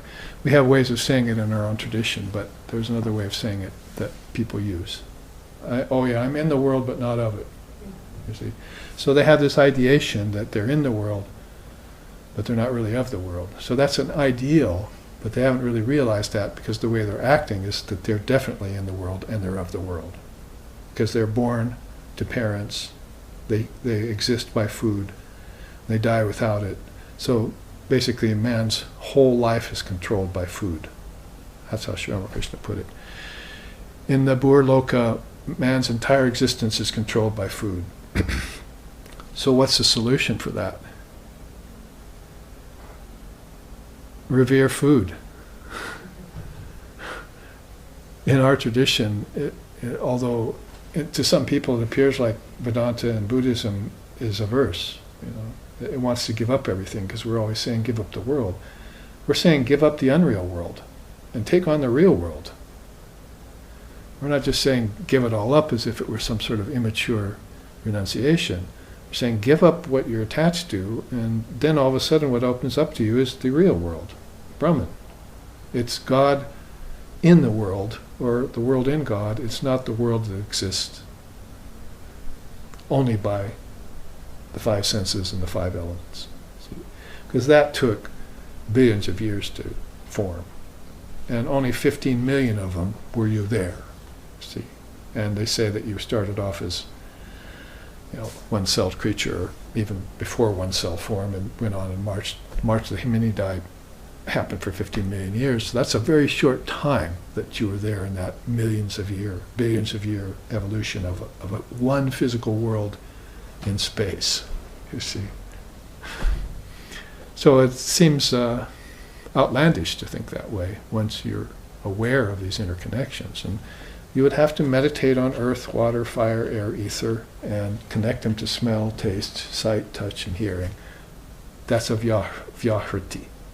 That's a connection you have. If you feel divorced from nature, if you've desecrated nature and you're feeling guilty about it, or if you've alienated yourself from nature and you just stay in a house all the time and you're afraid of lakes and oceans and forests and so forth, then try connecting your senses to nature. You'll find out that it may look like those came out of these, it's really the opposite way. That if you're coming back from your true nature and evolving, this would be called involving, that as you're evolving as consciousness out into the form, that you took on all of these proportions, and they all came out of you. They were all in you to begin with. They were all in the Word, because in the beginning was the Word. So if everything was in the Word, and you took the Word and you chanted it, and then the vibration sent all of this forth. See, you and trillions of other souls in billions of worlds all were of the same mind. And pretty soon what you have here is 7 or 8 billion people on a physical planet, and then a bunch of ancestors hovering around it. And some departed spirits that are trapped in between the two realms, and you can't free them because you don't know the connections yet to them. And you're not then meditating on them. You're not meditating on any of it. So that's my first half of this first class about meditation. It's really all about connections, and whether you look at it with yoga or with Vedanta, dissolving the mind stream, or if you look at the 8-limbed original system, you're going to find that the missing elements in the secrets of meditation today are these connections. Light, life force, breathing, and subtle elements in your deep sleep, in your dreaming state tonight. Those need to be brought into the picture, and your meditation will then effloresce. Your connections will open up. And these rivers inside of you, these hundreds and thousands of nerve currents, will inflate. See, and consciousness can then pass through them. We'll get to more of that after the break.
So, as we were speaking about in the first half, under the auspice of Lord Buddha's great sayings, everything returns, so we have too. Here we are with another installment of Dharma. This will be the second in 6, if you count the first and second half of the next 3 classes, which are on 3 consecutive Sundays. So in the import of the number 3, we've also found that India also has a special teaching around quintuplications, I'm calling them. In fact, 2 of my latest books, one are Dissolution of the Mind Stream, which has this as its cover. I'm actually standing in this picture, but off to the side. You can't see me. And I'm taking a picture of the Ganges, and I'm standing in it as it flows by in India. So that's the backdrop for it. And then also the 5th of these 5 little books I put out is called Cosmic Contemplications, which is more in depth about these 5s and how to meditate on them, how they hook together in these connections that we're talking about, vyahritis, and how pointed out how several of these Upanishads and really all the scriptures are really speaking in terms of connections, though we would tend maybe to be reading and trying to understand, and if you're trying to read and understand the slokas, you might miss the connections. That's why you go to a teacher, because the teacher will then connect things that you've read, that you probably, if you have a good intelligence, you have understood them, but you just haven't connected them to the next thing, and then the next thing, and the next thing, to cause a bridge, as our founder Lex Sixon used to say. This bridge is going to have to go inward, and it's going to have to surmount certain chasms, like attachment to objects and belief in evolution only with no involution, or the void that your consciousness seems to stumble upon in deep sleep, or maybe the lack of awareness that you might experience in one of my classes as you fall asleep when I'm talking. Whatever the case may be, these are these voids and chasms that you need to build bridges over. And if you can do that, then you can stay in one state, like the insomnia of yoga, is how our founder Lex Sixon put that nicely. So we have been looking at yoga in that way, just even in the first hour and a half, and we ended the first half by citing this down here, this beautiful saying about yoga and Vedanta's classic meditation is dissolution of the mind's streams. And that really connects right here, begins to connect with Taila Darajan, because it's meditations on one-pointedness. And one-pointedness, Taila Darajan, means a flow of oil from one beaker to the other, if you will. That you have an empty beaker and a full beaker, and this oil just pours like a beautiful rainbow arc without any splashing like, say, water would. And it just pours from one beaker into the other. So this is sort of a kind of meditation where you just want to take your fullness and pour it into this emptiness of Brahman. And that's a beautiful emptiness that you're talking about there, shunyata kind of emptiness, that you're going to want to take the contents of everything you are, of the ego, say, hopefully this ego is ripened enough to be able to manage this, and just pour it into this Brahman, this wide open space, as Lex Sixon used to call it. And then, as they say, even in Christian tradition, then it gets poured back and you're given twice as much. And this kind of thing happens back and forth, you might say, and you can even expand your consciousness that way and be able to contain more and more. Well, that containing more and more isn't just a symbolic reference, it is making these connections again. The more you do the pouring, the more you realize I'm the one that's doing the pouring. And both the individual soul and the supreme soul are ideas in my mind. And there's just this one supreme consciousness that is, as I want to go back to that chart in the first half, that is just suchness or thusness, how they try and explain it with these strange words, or maybe you could say, the unseen seer, or the unstruck sound, or the inactive agent, these epithets for Brahman that have been called up, and to try and explain the inexplicable. The mind, of course, when it becomes pure and knows that, it will understand it with a depth that's beyond intuition and of course transcendent of doubt or beyond the intellect and intelligence even. And having a vision like that would be a connection all the way back to the word, as we were talking about here. The pranava or shabda Brahman, God as vibration or God as sound. Both India's Vedic schools and its tantric schools have had a long-standing relationship, love relationship, if you were, with Shabda Brahman, or God as sound, God as vibration. It's one of the most efficient ways of explaining how this happens, and you could say it could even be so efficient as to come down into the level of physics and science and explain it, if they were to look deep enough into the causes of things and go beyond just the subatomic particles, billionth of a second vibration. Get a life, as we say, billionth of a second is not a very long life. So if you could connect that then to pranic particles, prana and so forth, life force, and connect that to channels, connect your subtle nerves, your gross nerves and blood veins and all of that in the gross body to your subtle body, and just make one connection there, then, as they say in the Kundalini system, inside of every nerve is 100,000 other subtle nerves that you don't see and can't inspect with a microscope or dissect and behold them. So this is going into the consciousness next realm, like dream realm, and then deep sleep realm. So all of these things have to be explained, then they have to be repeated over and over again. I remember a certain cross-section of Dharmic teachings my teacher, Swami Sheshanandaji Maharaj, always harped on over and over again, and we would hear them in almost every lecture towards the last 5 or 10 years of his life, as if he had just summed it all down to these few things, and if he could just make the Westerners understand those things about India's Dharma and about spiritual life in general, then that would be good for them. That would set them on good footing.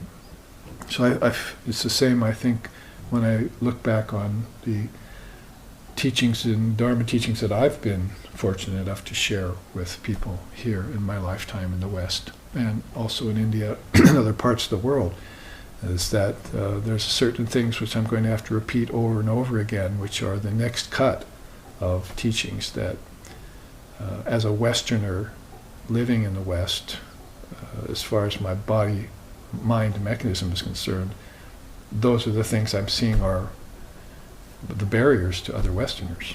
And having worked through some of them, then you're compelled to want to help others do the same, open these channels and connections. And words are always going to be, inadequate to the task, as they say, but maybe some of the enthusiasm that you can muster when you talk about something that's exciting like that. Excitement meaning it's like this cutting edge of Dharma that is far beyond morality and, of course, transcends religion and begins to infer or maybe even outright point to this reality as if you could almost see, taste, touch, hear, and smell it. Your subtle senses, you develop your gross senses and you connect them to subtle senses, and that would give you a possibility of gaining some inspiration and then some aspiration. You get the inspiration and then you aspire to take it further inward and make these powerful connections and course your consciousness along those, so that all 3 phases of your consciousness, A, U, and M, all 3 stages of the word, are infused with this consciousness, and it's always flowing and it's never stopping.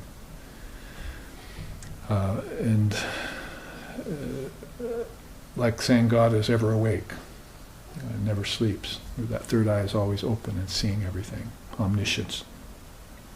The 3 Oms: omniscience, omnipresence, and omnipotence, omnipotence. So that can be said about it, and that kind of enthusiasm then should be adequate to convey some sort of sense of interest to people, that they want to know their true self again. They want to come back full circle after finding out that the outer world is letting them down and is not fulfilling. What to speak of not fulfilling, maybe even suffering, causing you suffering. And like Lord Vashista said, if you get to the end of your life and you haven't attained peace of mind, then something went wrong in the process. So you have to go back. And backtracking is not our favorite thing to do, either as students or as teachers. I mean, if Dharma teachers have to lead beings who are still trying to undo karmas and untie karmas in themselves, it's not a waste of time from the standpoint of a necessity to have to do it for the soul. But there are much better ways of spending your time than having to do that. So it would have been nice if you never have formed these karmas in the first place. And in the old days, that's how they describe it. It was that people come to the teacher and they're just ready for the mantra. They're just ready to hear the Dharma. They're ready to sit in meditation, and these things are wide open doors to them because they have the 4 qualifications, basically.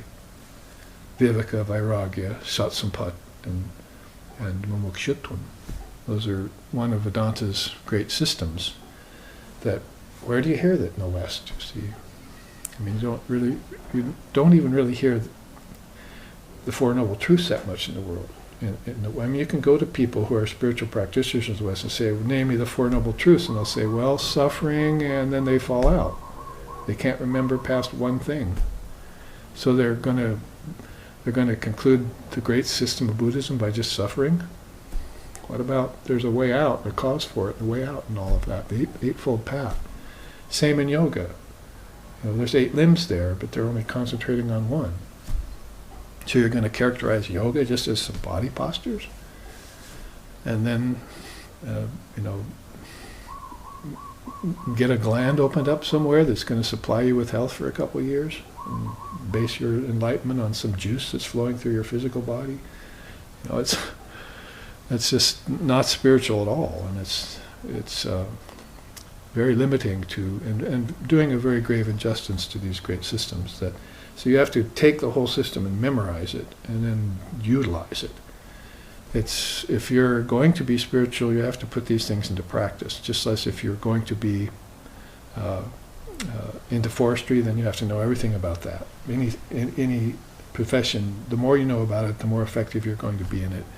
If you're serious about being enlightened, if you're serious about spiritual life, if you're even serious about just religion and philosophy, then you need to take these, not as just a professor, but as a practitioner.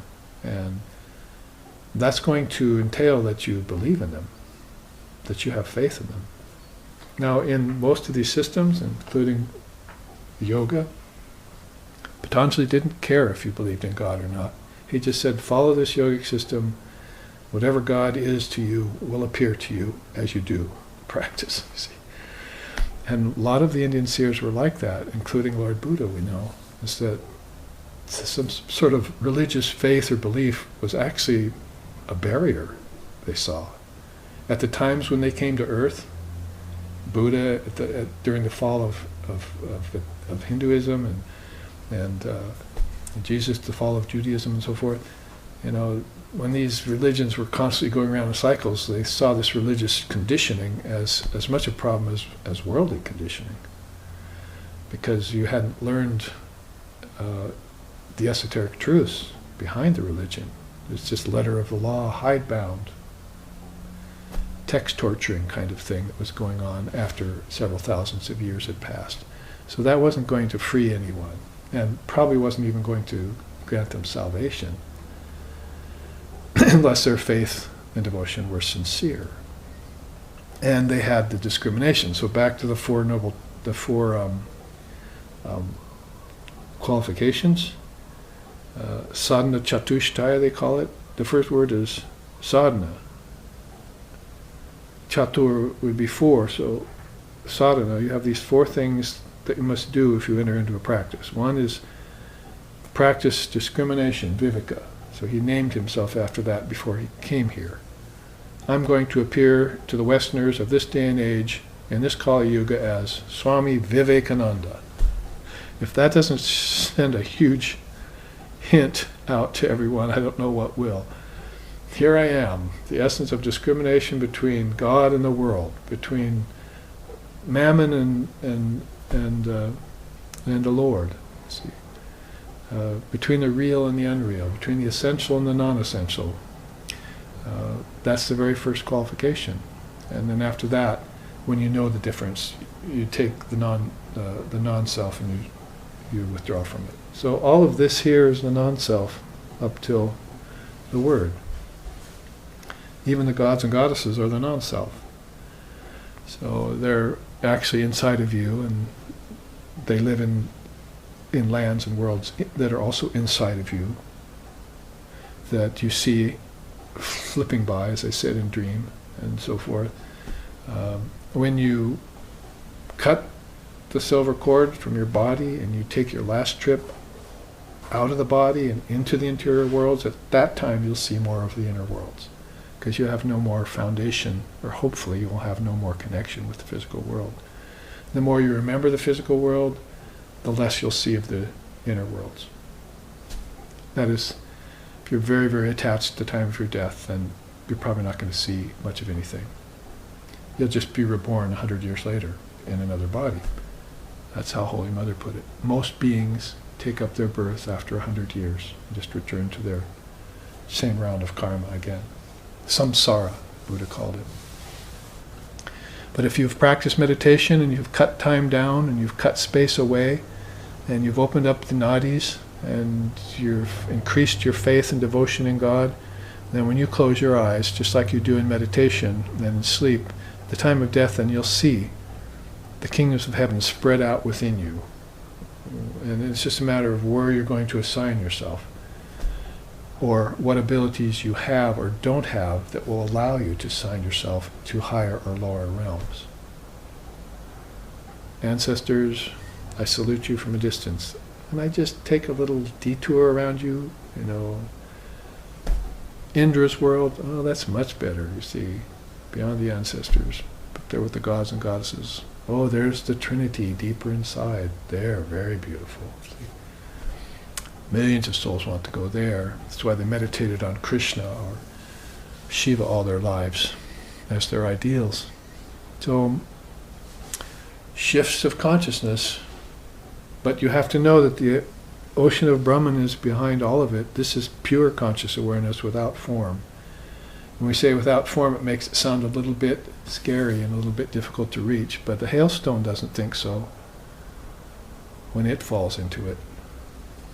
It realizes its essence, and it realizes that the name and form hailstone was the last thing that stood between it and God. The wave has the form wave and has the name wave. So when it rises up out of the ocean, it's got those limitations. So when the body comes out of the formless Brahman via these processes, that's its limitation. Now, the wave can easily give it up by just sinking back in. No more wave, no more form. You see, no more name wave, no more form wave. Can you do that as easily? There was a beautiful song. Can you do that easily in meditation? I'm saying. There's a beautiful song in India that speaks in those terms too. When I was born into the human body, I was attached to the mother by the umbilical cord. The midwife cut it in half in 1 second. Can I do that easily with my ignorance? The song sings. It's like to sit around singing songs like that, writing songs. What can I use for lyrics? You see, come on, baby, twist and shout. So it's been done. Let's see. Let's write something about rebirth and enlightenment, and let's sing something like to the Divine Mother maybe, and say, Namaste Jagachintya Mana Swarupe Namaste Mahayogini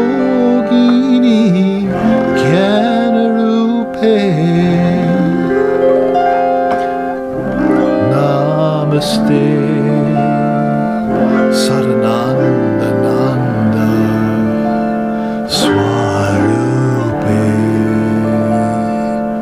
Namaste Jagatarini Durge. How about lyrics like that say, for all who look within in meditation, your excellent form, O Mother, is the true object of meditation. For yoga and jnanam are embodied perfectly in thee. So yoga, this 8 limbs that we've been showing here, and jnanam, the wisdom we're teaching, all embodied in Mother perfectly. You are the consummate yogini, the auspicious one. Lord Shiva turns blissful and gets delight upon beholding thee. O Savior of the universe, Mother Durga, protect us all eternally. Now,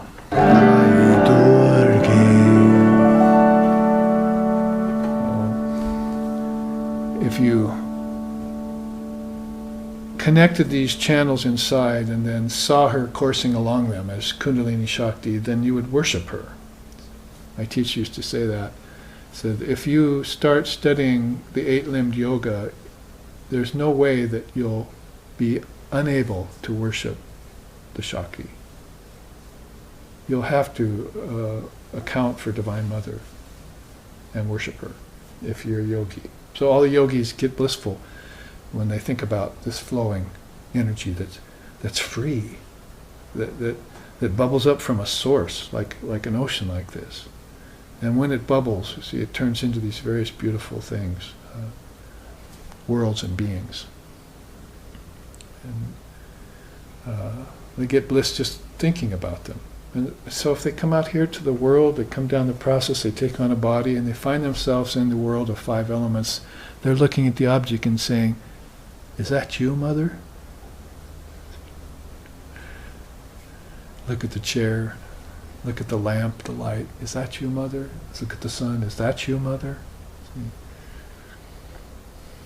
He is Buddha, am I? He is Jesus, am I? He is Krishna, am I?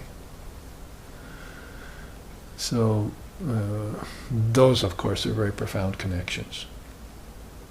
The deepest connections that are more the fruits of a deeper, long-standing meditation practice that has made earlier connections. So maybe write a song with lyrics like that, or write a book like a scripture, or write a poem that has those kinds of higher sentiments, and give up this attachment to mundane things that are repeated over and over again. Everyone lives in pallid imitation of everyone else. Hey son, I'm a lawyer, want to be like me? No, Dad, I don't think so. Your father, your grandfather are all lawyers.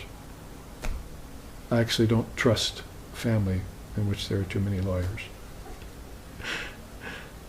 So I'm going to follow a beat of a different drummer and go towards a deeper realization. My life is given to the pursuit of enlightenment. See, and all other goals lesser goals I've renounced. That's why they call me the Tathagata. The highest goal, Tathagata. I have renounced all their goals for that one goal. Gatam, Gatam, Paragatam. I've gone beyond smaller goals to the Paragatam, the supreme goal. Now you can call me the enlightened one. You can call me the awakened one, he said. Buddha nature, found Buddha nature. As far as the dissolution of the mind stream, it's a book with this cover, as I was saying, that you can look into these various sets of 5 that I put here and connect them, both inward and outward. So I'm saying about this that Vedanta's, if I look at the meditation of Samkhya Yoga, the meditation of Patanjali's yoga, if I look at Vedavyasa's yoga, as it were, Vedanta, that this is pretty much what is being said and inferred, sometimes with certain elements not so pronounced, more inferred, and other with a more direct route. But if you want the complete package, then there it is. dissolution of the mind stream, which means that there are some things in the way of your seeing your true nature.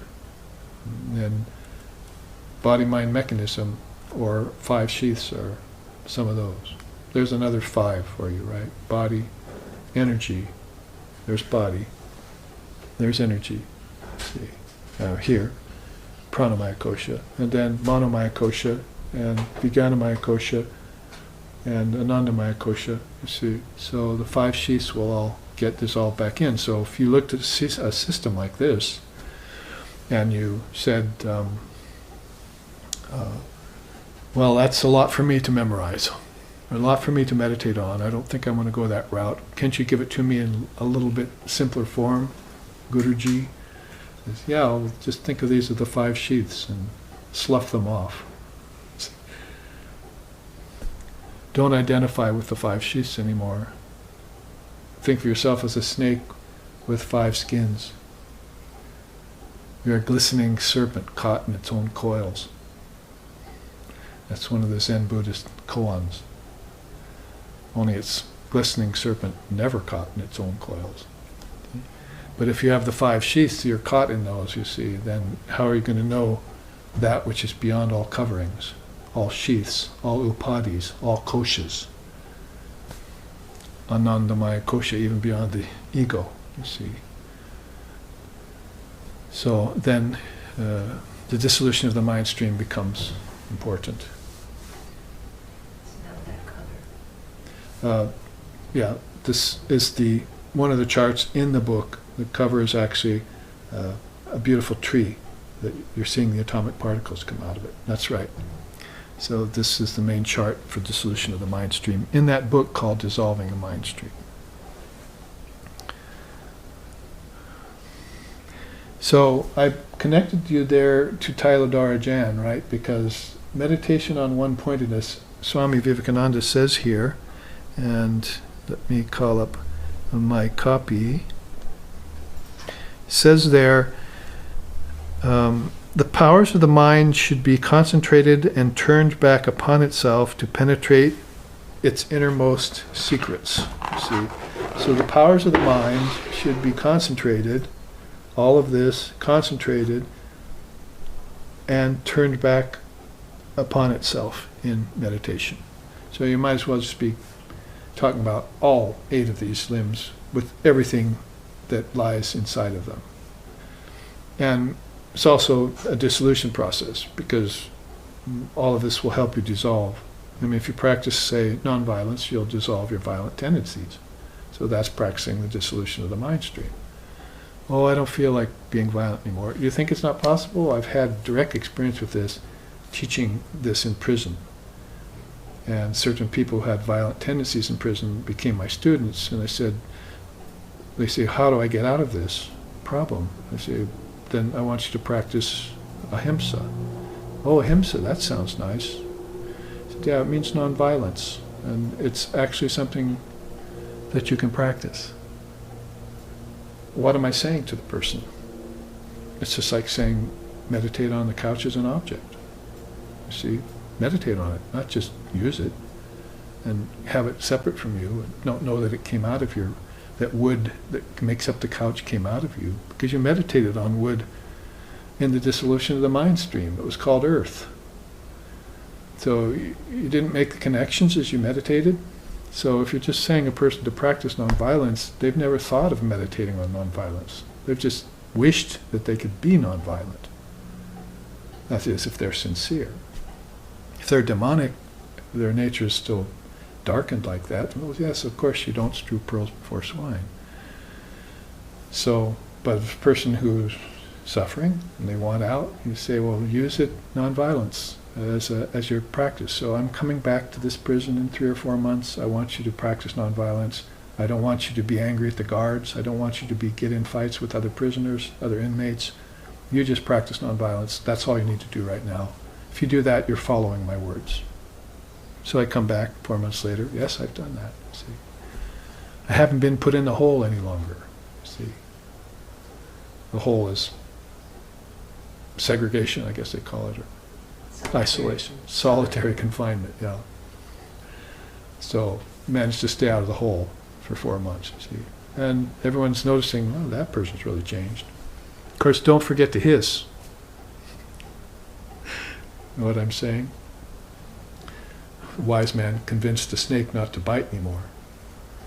See, it's Sri Ramakrishna's story. So he went away, gave him initiation. Here's snake, take the mantra, be non-violent. Went away, came back a few months later, and the snake was all lying broken on the ground. You see, kids had found out that it wouldn't bite anymore, so they got up to it and smashed it on the ground like BC, you know. And so it was lying there all broken and bloody. He says, "What happened to you, disciple?" He said, "Oh, well, the kids found out that I wouldn't bite, and they came up and they got bold, and all of a sudden they started grab me and threw me on the ground, and this is the condition I ended up to." And he says, "Well, you fool! I told you not to bite, but I didn't tell you not to hiss." So in this world, it'd be naive to think that you could be nonviolent and go around without protecting yourself. So you have certain defenses you can put up, but you're not going to fall down into actual physical harm of anyone anymore, not even to animals, like eating them and killing them, mass scale and so forth, and all the problems that come out of that kind of fast food industry. And there's just endless things that violence amounts to that are unnecessary. And this world is famous for them. When the seers think of this world, they say, "Oh, I don't think I'm going there." Divine Mother will tell them, "Would you go down and help that world?" "Oh, no, I don't think so. That world I'm not going to." They won't listen. So this world is famous for not listening to truth, not listening to Dharma. And so it gets, the fire-darting reformers get a hold of it. And they turn religion into a hell and heaven kind of proposition, which is not all that good, but what can you do? Scare them a little bit with damnation and so forth. Even though it's an untenable proposition. There's just eternal perfection of the soul. There's no such thing as sin. Resist not evil, because your nature is divine. So realize that. So in these ways you can practice these things. You're dissolving the mind stream with everything you do. So it's a way of looking at it. If there are connections you're making from sight to fire and from smell to earth, then you should also make connections of in meditation like this on a high level like that. Non-violence to dissolving violent tendencies. Because you really want to be certain that you're free of these things. There's another beautiful song in India, "One day I woke up and my delusion was gone, gone, utterly gone." So somebody had been practicing, whether they called it that or not, the dissolution of the mind stream, meditation. And one day they woke up and found out that it worked. And they didn't have these weights on them anymore. And they were free and content and happy. See? Peaceful, blissful even. And like Sri Ramakrishna Paramahansa, just sitting there without owning a rupee to his name, not even an anam, and with just one loincloth and so forth, and just blissful all the time. And when he wasn't blissful, he was content. And when he wasn't content, he was peaceful. Pick either of the three, you see, because you can't stay in bliss all the time, he said. It'll burn you out. Like putting 1,000 watts through a 100-watt light bulb. So you have to come down off of this position. He used to say, you have to come out of the sky of meditation. A bird comes down and rests on a branch every once in a while. And then it soars again into the unlimited infinite, you see, Brahman. So many beautiful things to explore there. Again, when we say formlessness, we're not talking about an indeterminate mass of emptiness with nothing there. So we're talking about the absence of all things, the emptiness, an ocean of Satchitananda that's empty of all limitations. That's the emptiness we're describing. It's actually not understood very well because emptiness is a sort of a goal for some schools in India. And shunyata, but there's also purnyata, fullness. There's Abhava Yoga, where all moods get obliterated, but there's Maha Yoga, where all moods get experienced. So you can take up these moods in meditation. That's really the point. A really full meditation practice would be attended by samyama.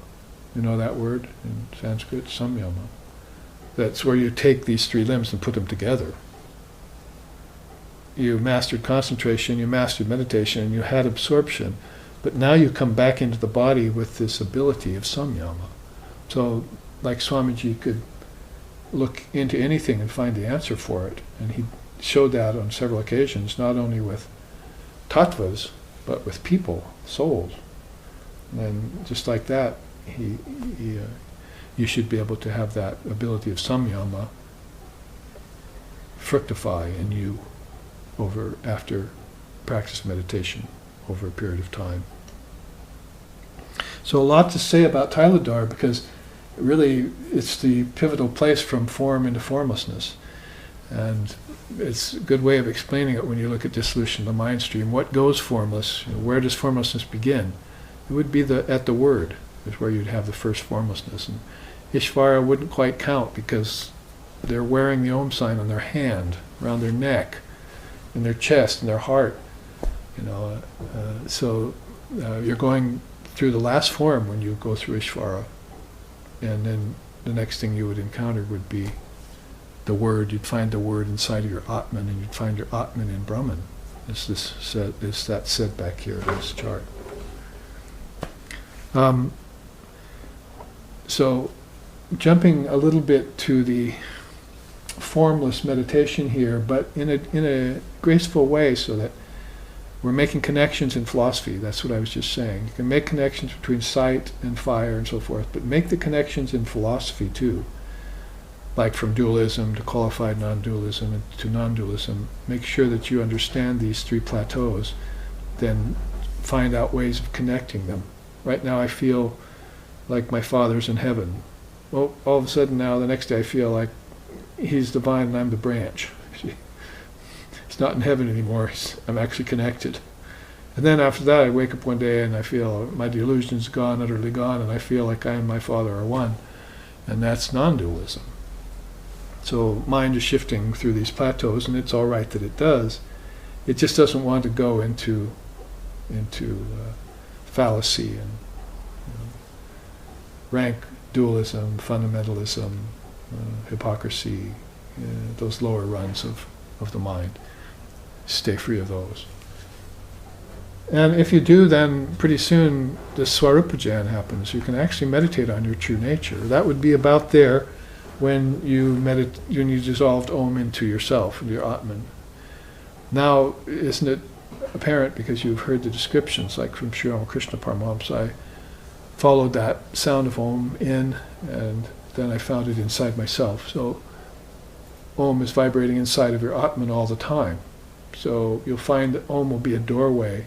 They often put Om, assign it to these two chakras, but they sign the Atman here, see. So if you hear the word, you hear the sound, you're going deeper and deeper, your consciousness is going deeper, then Agya chakra will all of a sudden open and you'll be one with the light or one with the sound.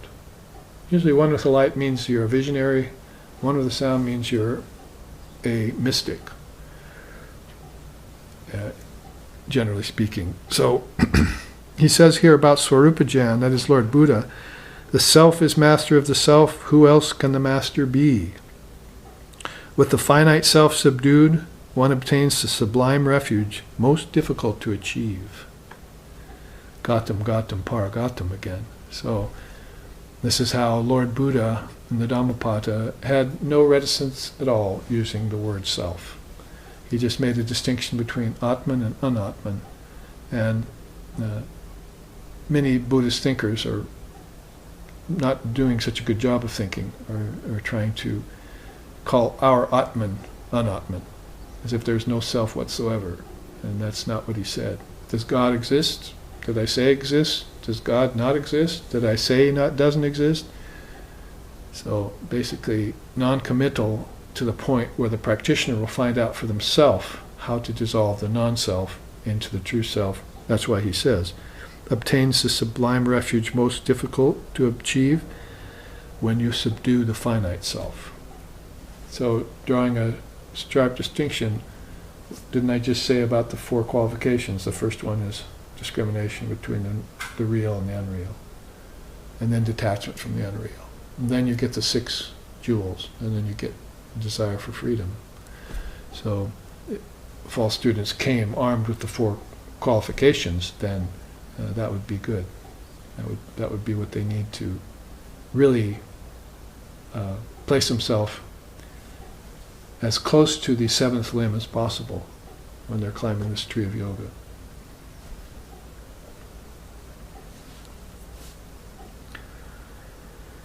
He says there that this time it's Shankara, remain quiet, indifferent to the body, and by that one thought of Brahman, become one with Brahman.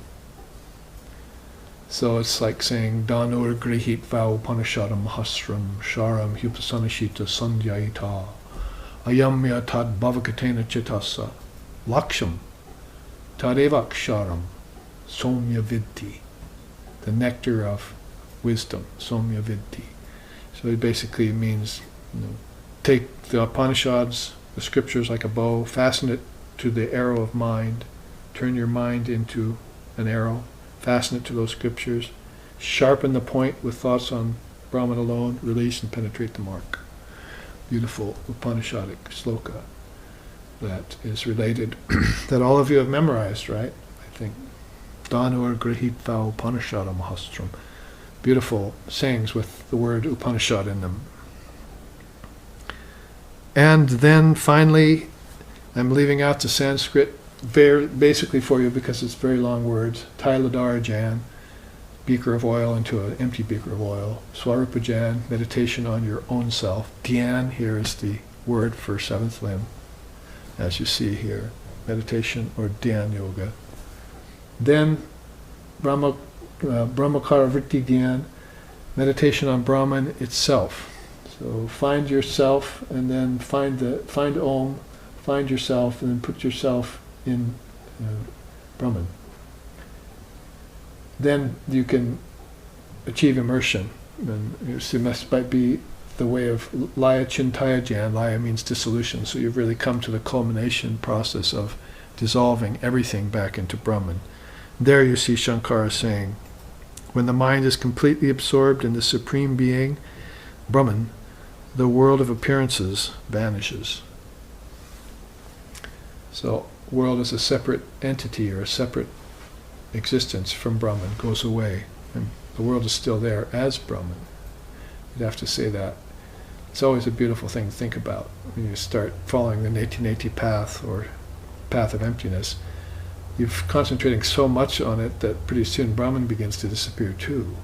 That's a problem in philosophy. Mayavadan schools and so forth followed that path and went afoul of it for a while. So pretty soon nothing exists. But nothing doesn't exist. There's always something. It's just whether it's in form or not. So in that way then you have to keep the non-dual essence as you practice neti. Keep the non-dual essence while you hold the ideal of emptiness.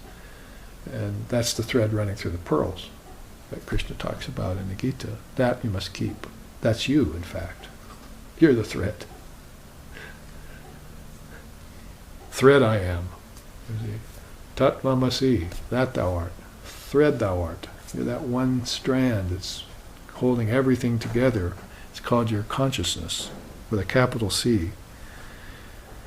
So, when all other things vanish, those are the things that were the non-self, and what's left over is that unspeakable. See? Like breaking 24 pots, clay pots with water in them. When you've broken them all down, just the one sun exists. And if you were concentrating too much in the pots, then you might not look up and see it. So as you practice the neti practice, which is inferred in some of these, getting rid of vibrations and so forth, and meditating on the self till the world vanishes, you see, then you want to make sure that you end up here realizing all the beauty and fullness that is there in that ocean of consciousness. Shisharda Devi puts it, the practice of meditation will lead your mind to such one-pointedness that you will not want to give it up. But don't just seek God, see God. Does God exist only when eyes are closed and cease to exist when they are open? Simply quiet the mind and practice.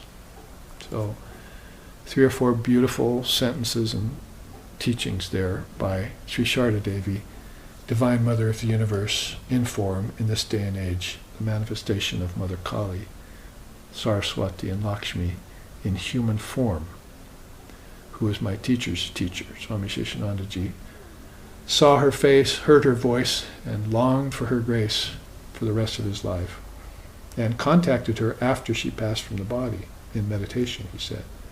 So, these great beings keep these connections open. That would be a very powerful connection to keep, your connection to Divine Mother. If you kept that one connection, or that thread that's going through everything, then everything else I'm saying here really doesn't apply. See, why should I dissolve the mind when only Mother exists? See, or only Brahman is. That is, what does a yogi do with these projections? He lets them rise and fall spontaneously, and dissolve, like bubbles in water. Every day, just watches them rise, watches them dissolve. Buddhist ja, cha, cha, yata jale. Jale is water. So like bubbles, Buddhas, rise and fall in water and dissolve there. That's how his mind goes all the time. Just, they rise because he has a mind, then he lets them all go and they dissolve at the end of the day. Every meditation every day is like that. Nothing holds on to him. He doesn't attach to it. It doesn't glom onto him. And just remains like Sri Ramakrishna Paramahamsa's mind, pure, indivisible, and everything in it 100% soluble into Brahman. Like a salt doll into an ocean, he said. He practiced the meditation of salt doll into the ocean. Well, we might be able to, unless I see another direction to go here, in the remaining 20 minutes would be enough to approach it, but it might be better, since we've shown this, to pair it up with, actually no, not yet. I told you, I showed this to you and then I took it away from you. So let's look at these vyahritis, or connections,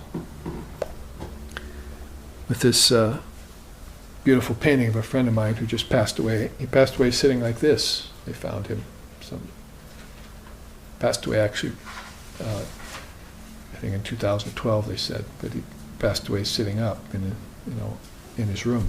They had heard from him for days, so they went in and found him sitting there. So he was a painter, Gary Dickens, and he painted album covers for my music and CDs and so forth, and some of his work is featured, not featured so much, but is becoming to be featured around the world now that he's passed. And so this is one form in which I'd like to present it to people, because he had visions of the goddess and visions of Christ and so forth inside of his mind. He had opened up these connections, and then he painted what he saw. And visionary artists are rather like that, and the world values technical artists, you want to say, and abstract artists and so forth, but visual artists don't really get much of a shake. But here's one picture of Saraswati that he envisioned, and I used it as a backdrop for these teachings in the Taittiriya Upanishad about connections. So we do have enough time maybe to entertain this teaching to further our meditation practice. So remember, I'm coming at this first class as through vyahritis. We want to open up these channels. If you step on a hose, water's not getting through. That's what my chiropractor tells me, you see. So if your spine is twisted and you've got a vertebrae that's out of alignment, and it's, if you've seen the spine, you've seen x-rays, there's nerves going through each one of those vertebrae, then you see one is shrunk and the other one is inflated. It's just a perfect example on the physical level of what happens to your mind's nerves. They're called nadis. They shrink when you don't run consciousness around them, when something gets twisted, when darkness comes, or when something horrible happens and you brood on it, and so forth and so on. You keep cutting over and over again in the same place until you have a scar. You run some scars into your mental stuff, chitta. So your thought process is all scarred like that, and so consciousness tries to move and gets blocked by the scar tissue, as it were. So you have to use physical examples, like the hose being stepped on, to explain how the mind can open up and broaden up and be filled with light, like Jesus' mind was and Buddha's mind was. That light was shining out of them as ojas and tejas. You could even see that light shining out of them. So in that way,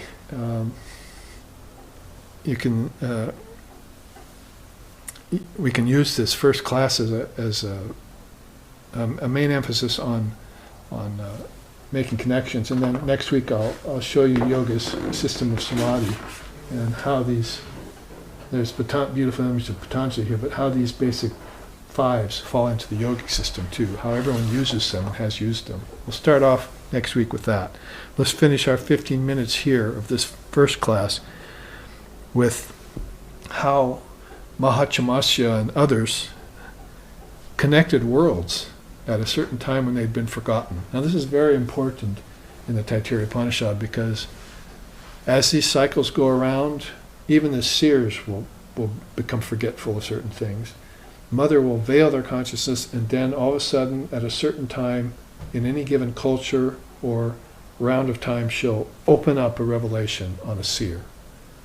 Oh, now I remember, you see. And all of a sudden, the fourth world is understood, of the 7 worlds. So people were living in the 3 worlds because that's all they knew.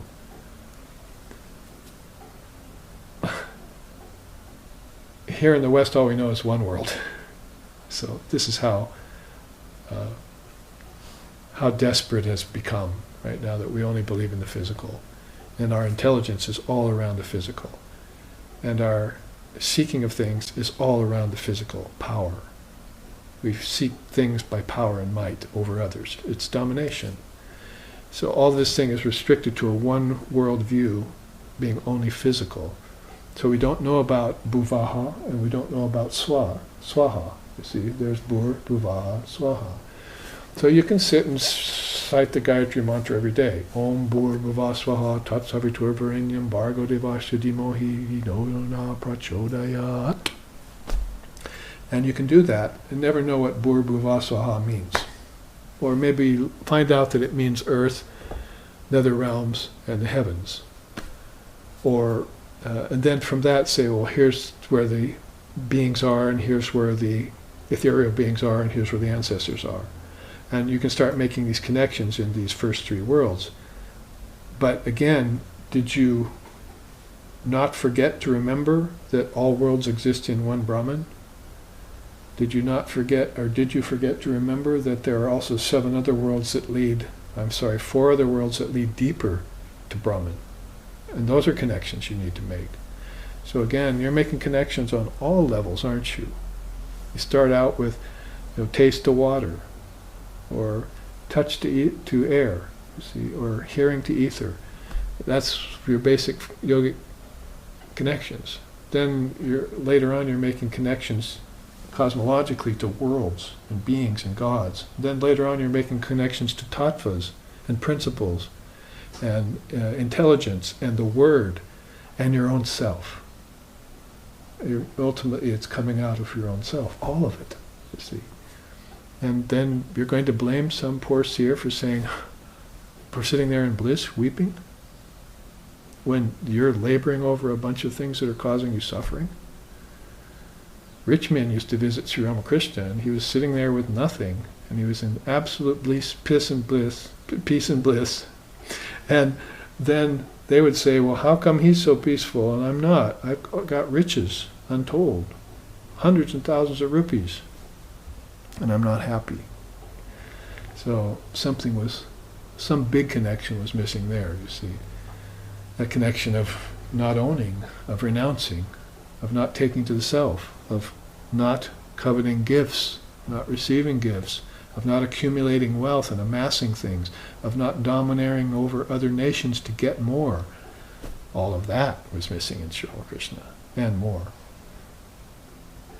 So this beautiful chart, I've just laced it with these principles, basically. You can see some of the things that you would want to meditate upon. Practicing the yoga of meditation, they beheld the Devatma Shakti. Where did they behold her? In sun, in their own senses, in the ethers. There are 5 of them, by the way. In the breath. You see, you could just say, I'm breathing, right? But what if you ask the God of the breath, who's causing you to breathe, who he is? O Lord of breath, Lord of the 5 pranas, he's called Ekaprana. O Ekaprana, who has 5 forms, who are you? How do you operate me?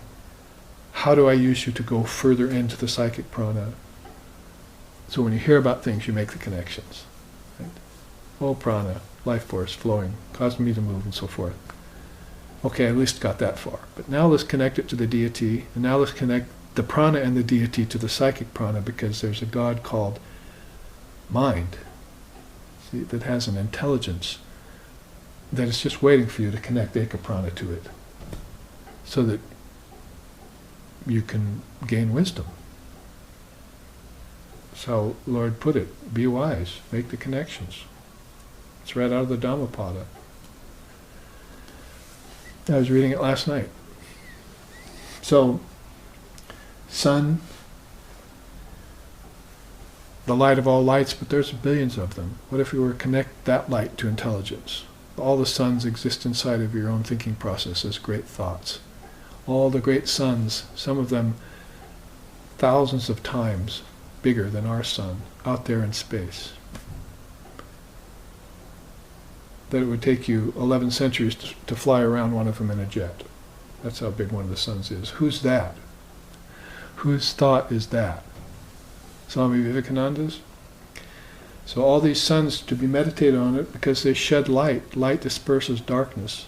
And there's no purifier in all the worlds like light, wisdom, the light of wisdom.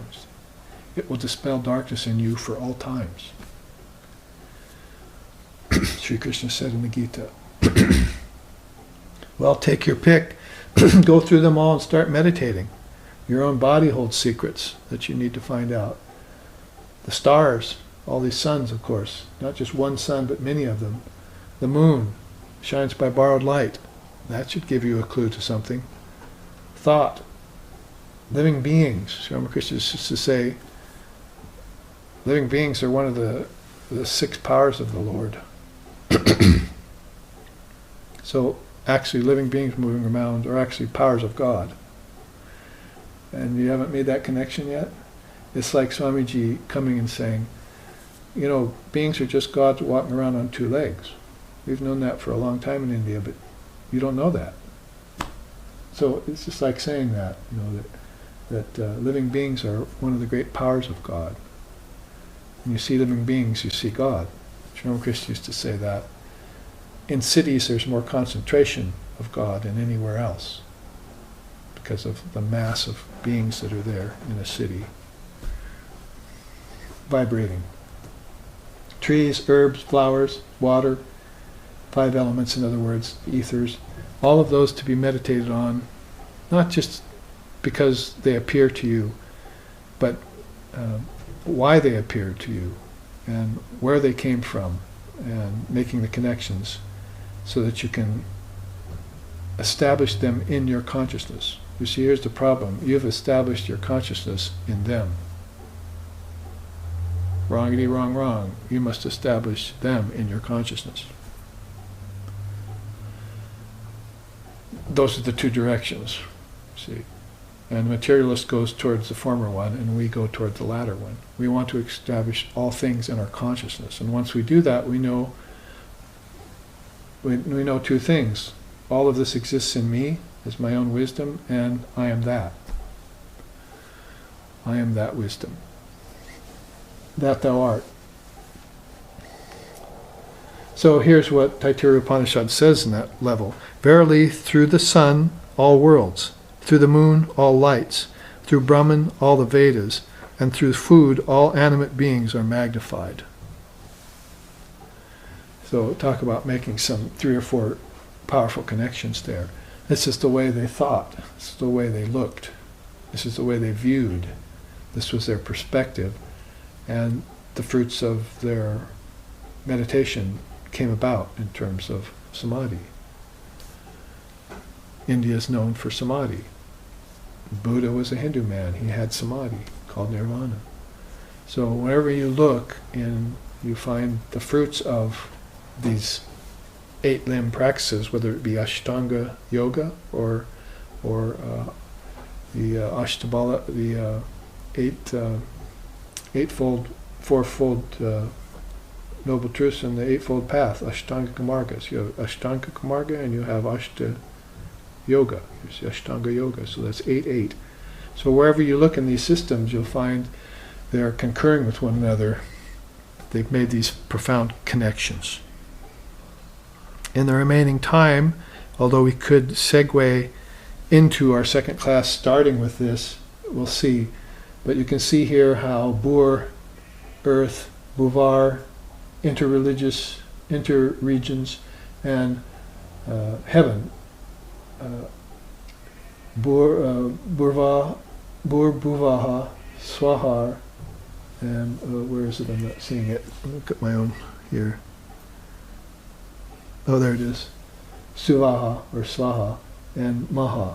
You see, there's 1, 2, 3, 4 worlds. This is the world that Mahachamasya discovered at that particular time as a rishi. It says here, Bur Bhuva Swaha, these are verily the 3 celebrated mystical utterances. Right away you find out that the worlds are from words. See, if you say it, it is. So you can trace all worlds back to their word, to their seed word. That's called bijam. And the bijams are in the mantras. In addition to these, there is a 4th one, which Mahachamasya proclaimed. That one who meditates upon these, called the 4 Vyahritis, comes to know Brahman, and to that auspicious one all the gods bring homage. So all the deities of these 4 worlds brought homage to Mahachamasya at that age. He penetrated through the 3rd world to the 4th and made that connection for people. And it was only a matter of time then between 5th, 6th, and 7th. Janaha, Tapaha, and Satyam made their appearances. Because those rishis were there. You see, the rishi of the 5th world, the rishi of the 6th world, and Vivekananda, the rishi of the 7th world, were all there waiting to be discovered. If there was a force coming up or inwards to them, they would send a force out, and that would dissolve the barrier between the worlds. And then consciousness could flow, and souls could pass in and out through these worlds. The Tibetan Buddhists have been very, using their own terminology, of course, have been very outspoken and effective about coming down and taking embodiment in the physical realm through these lokas. They call them bardos, and then also abandoning the body and taking on solar stations and moving up through these worlds. Call them Shambhala worlds or bardos or things. There's philosophies around that, again using their own terminology. The only thing left to say there in 5 minutes is that if you took apart the earth, you'd say fire, Rigveda, prana, the in-breath, is how they assign it to Bur, the physical world. In Bhuvaha, it's the interregion, air, Samaveda, and out-breath. 3rd, heaven, the sun, the Yajurveda, and Vyanaha. Vyana is the arrested breath. You see that prana that controls it. Maha then would be sun, moon, the word, or Brahman as the word, and food. So all 4 of these worlds then were connected at that time, and people could then meditate beyond the 3 worlds, because the 3 worlds also were a cycle they were in. The ancestors are here, right? Heaven. So if you were Lord Buddha and you wanted to get people beyond the 3rd world, moving inward, then you'd want to open up a gate or a nadi, a huge nadi. You'd want to open up that nadi through your revelation, sitting under a tree, and then and attract people to it. Come, my children. See. Like Christ made fishermen and made fishers of men out of them. Come to this place that I've opened up and spread it, spread the word. So it'd be through meditation would be the consummate way of doing that, which is why it's held so highly in Vedanta, in Buddhism, in yoga, and other great darshanas of India. So that's a good place to end. We can, after those 3 hours of intense transmission on meditation in maybe a way that you don't hear it expressed that often, maybe our own meditations over the next week will get fueled in a deeper way. We can open up the possibilities of raising our consciousness, as they say, to a higher level by just merely even entertaining such thoughts, what to speak of bringing them into our meditations and practicing them. So here we'll end with a chant.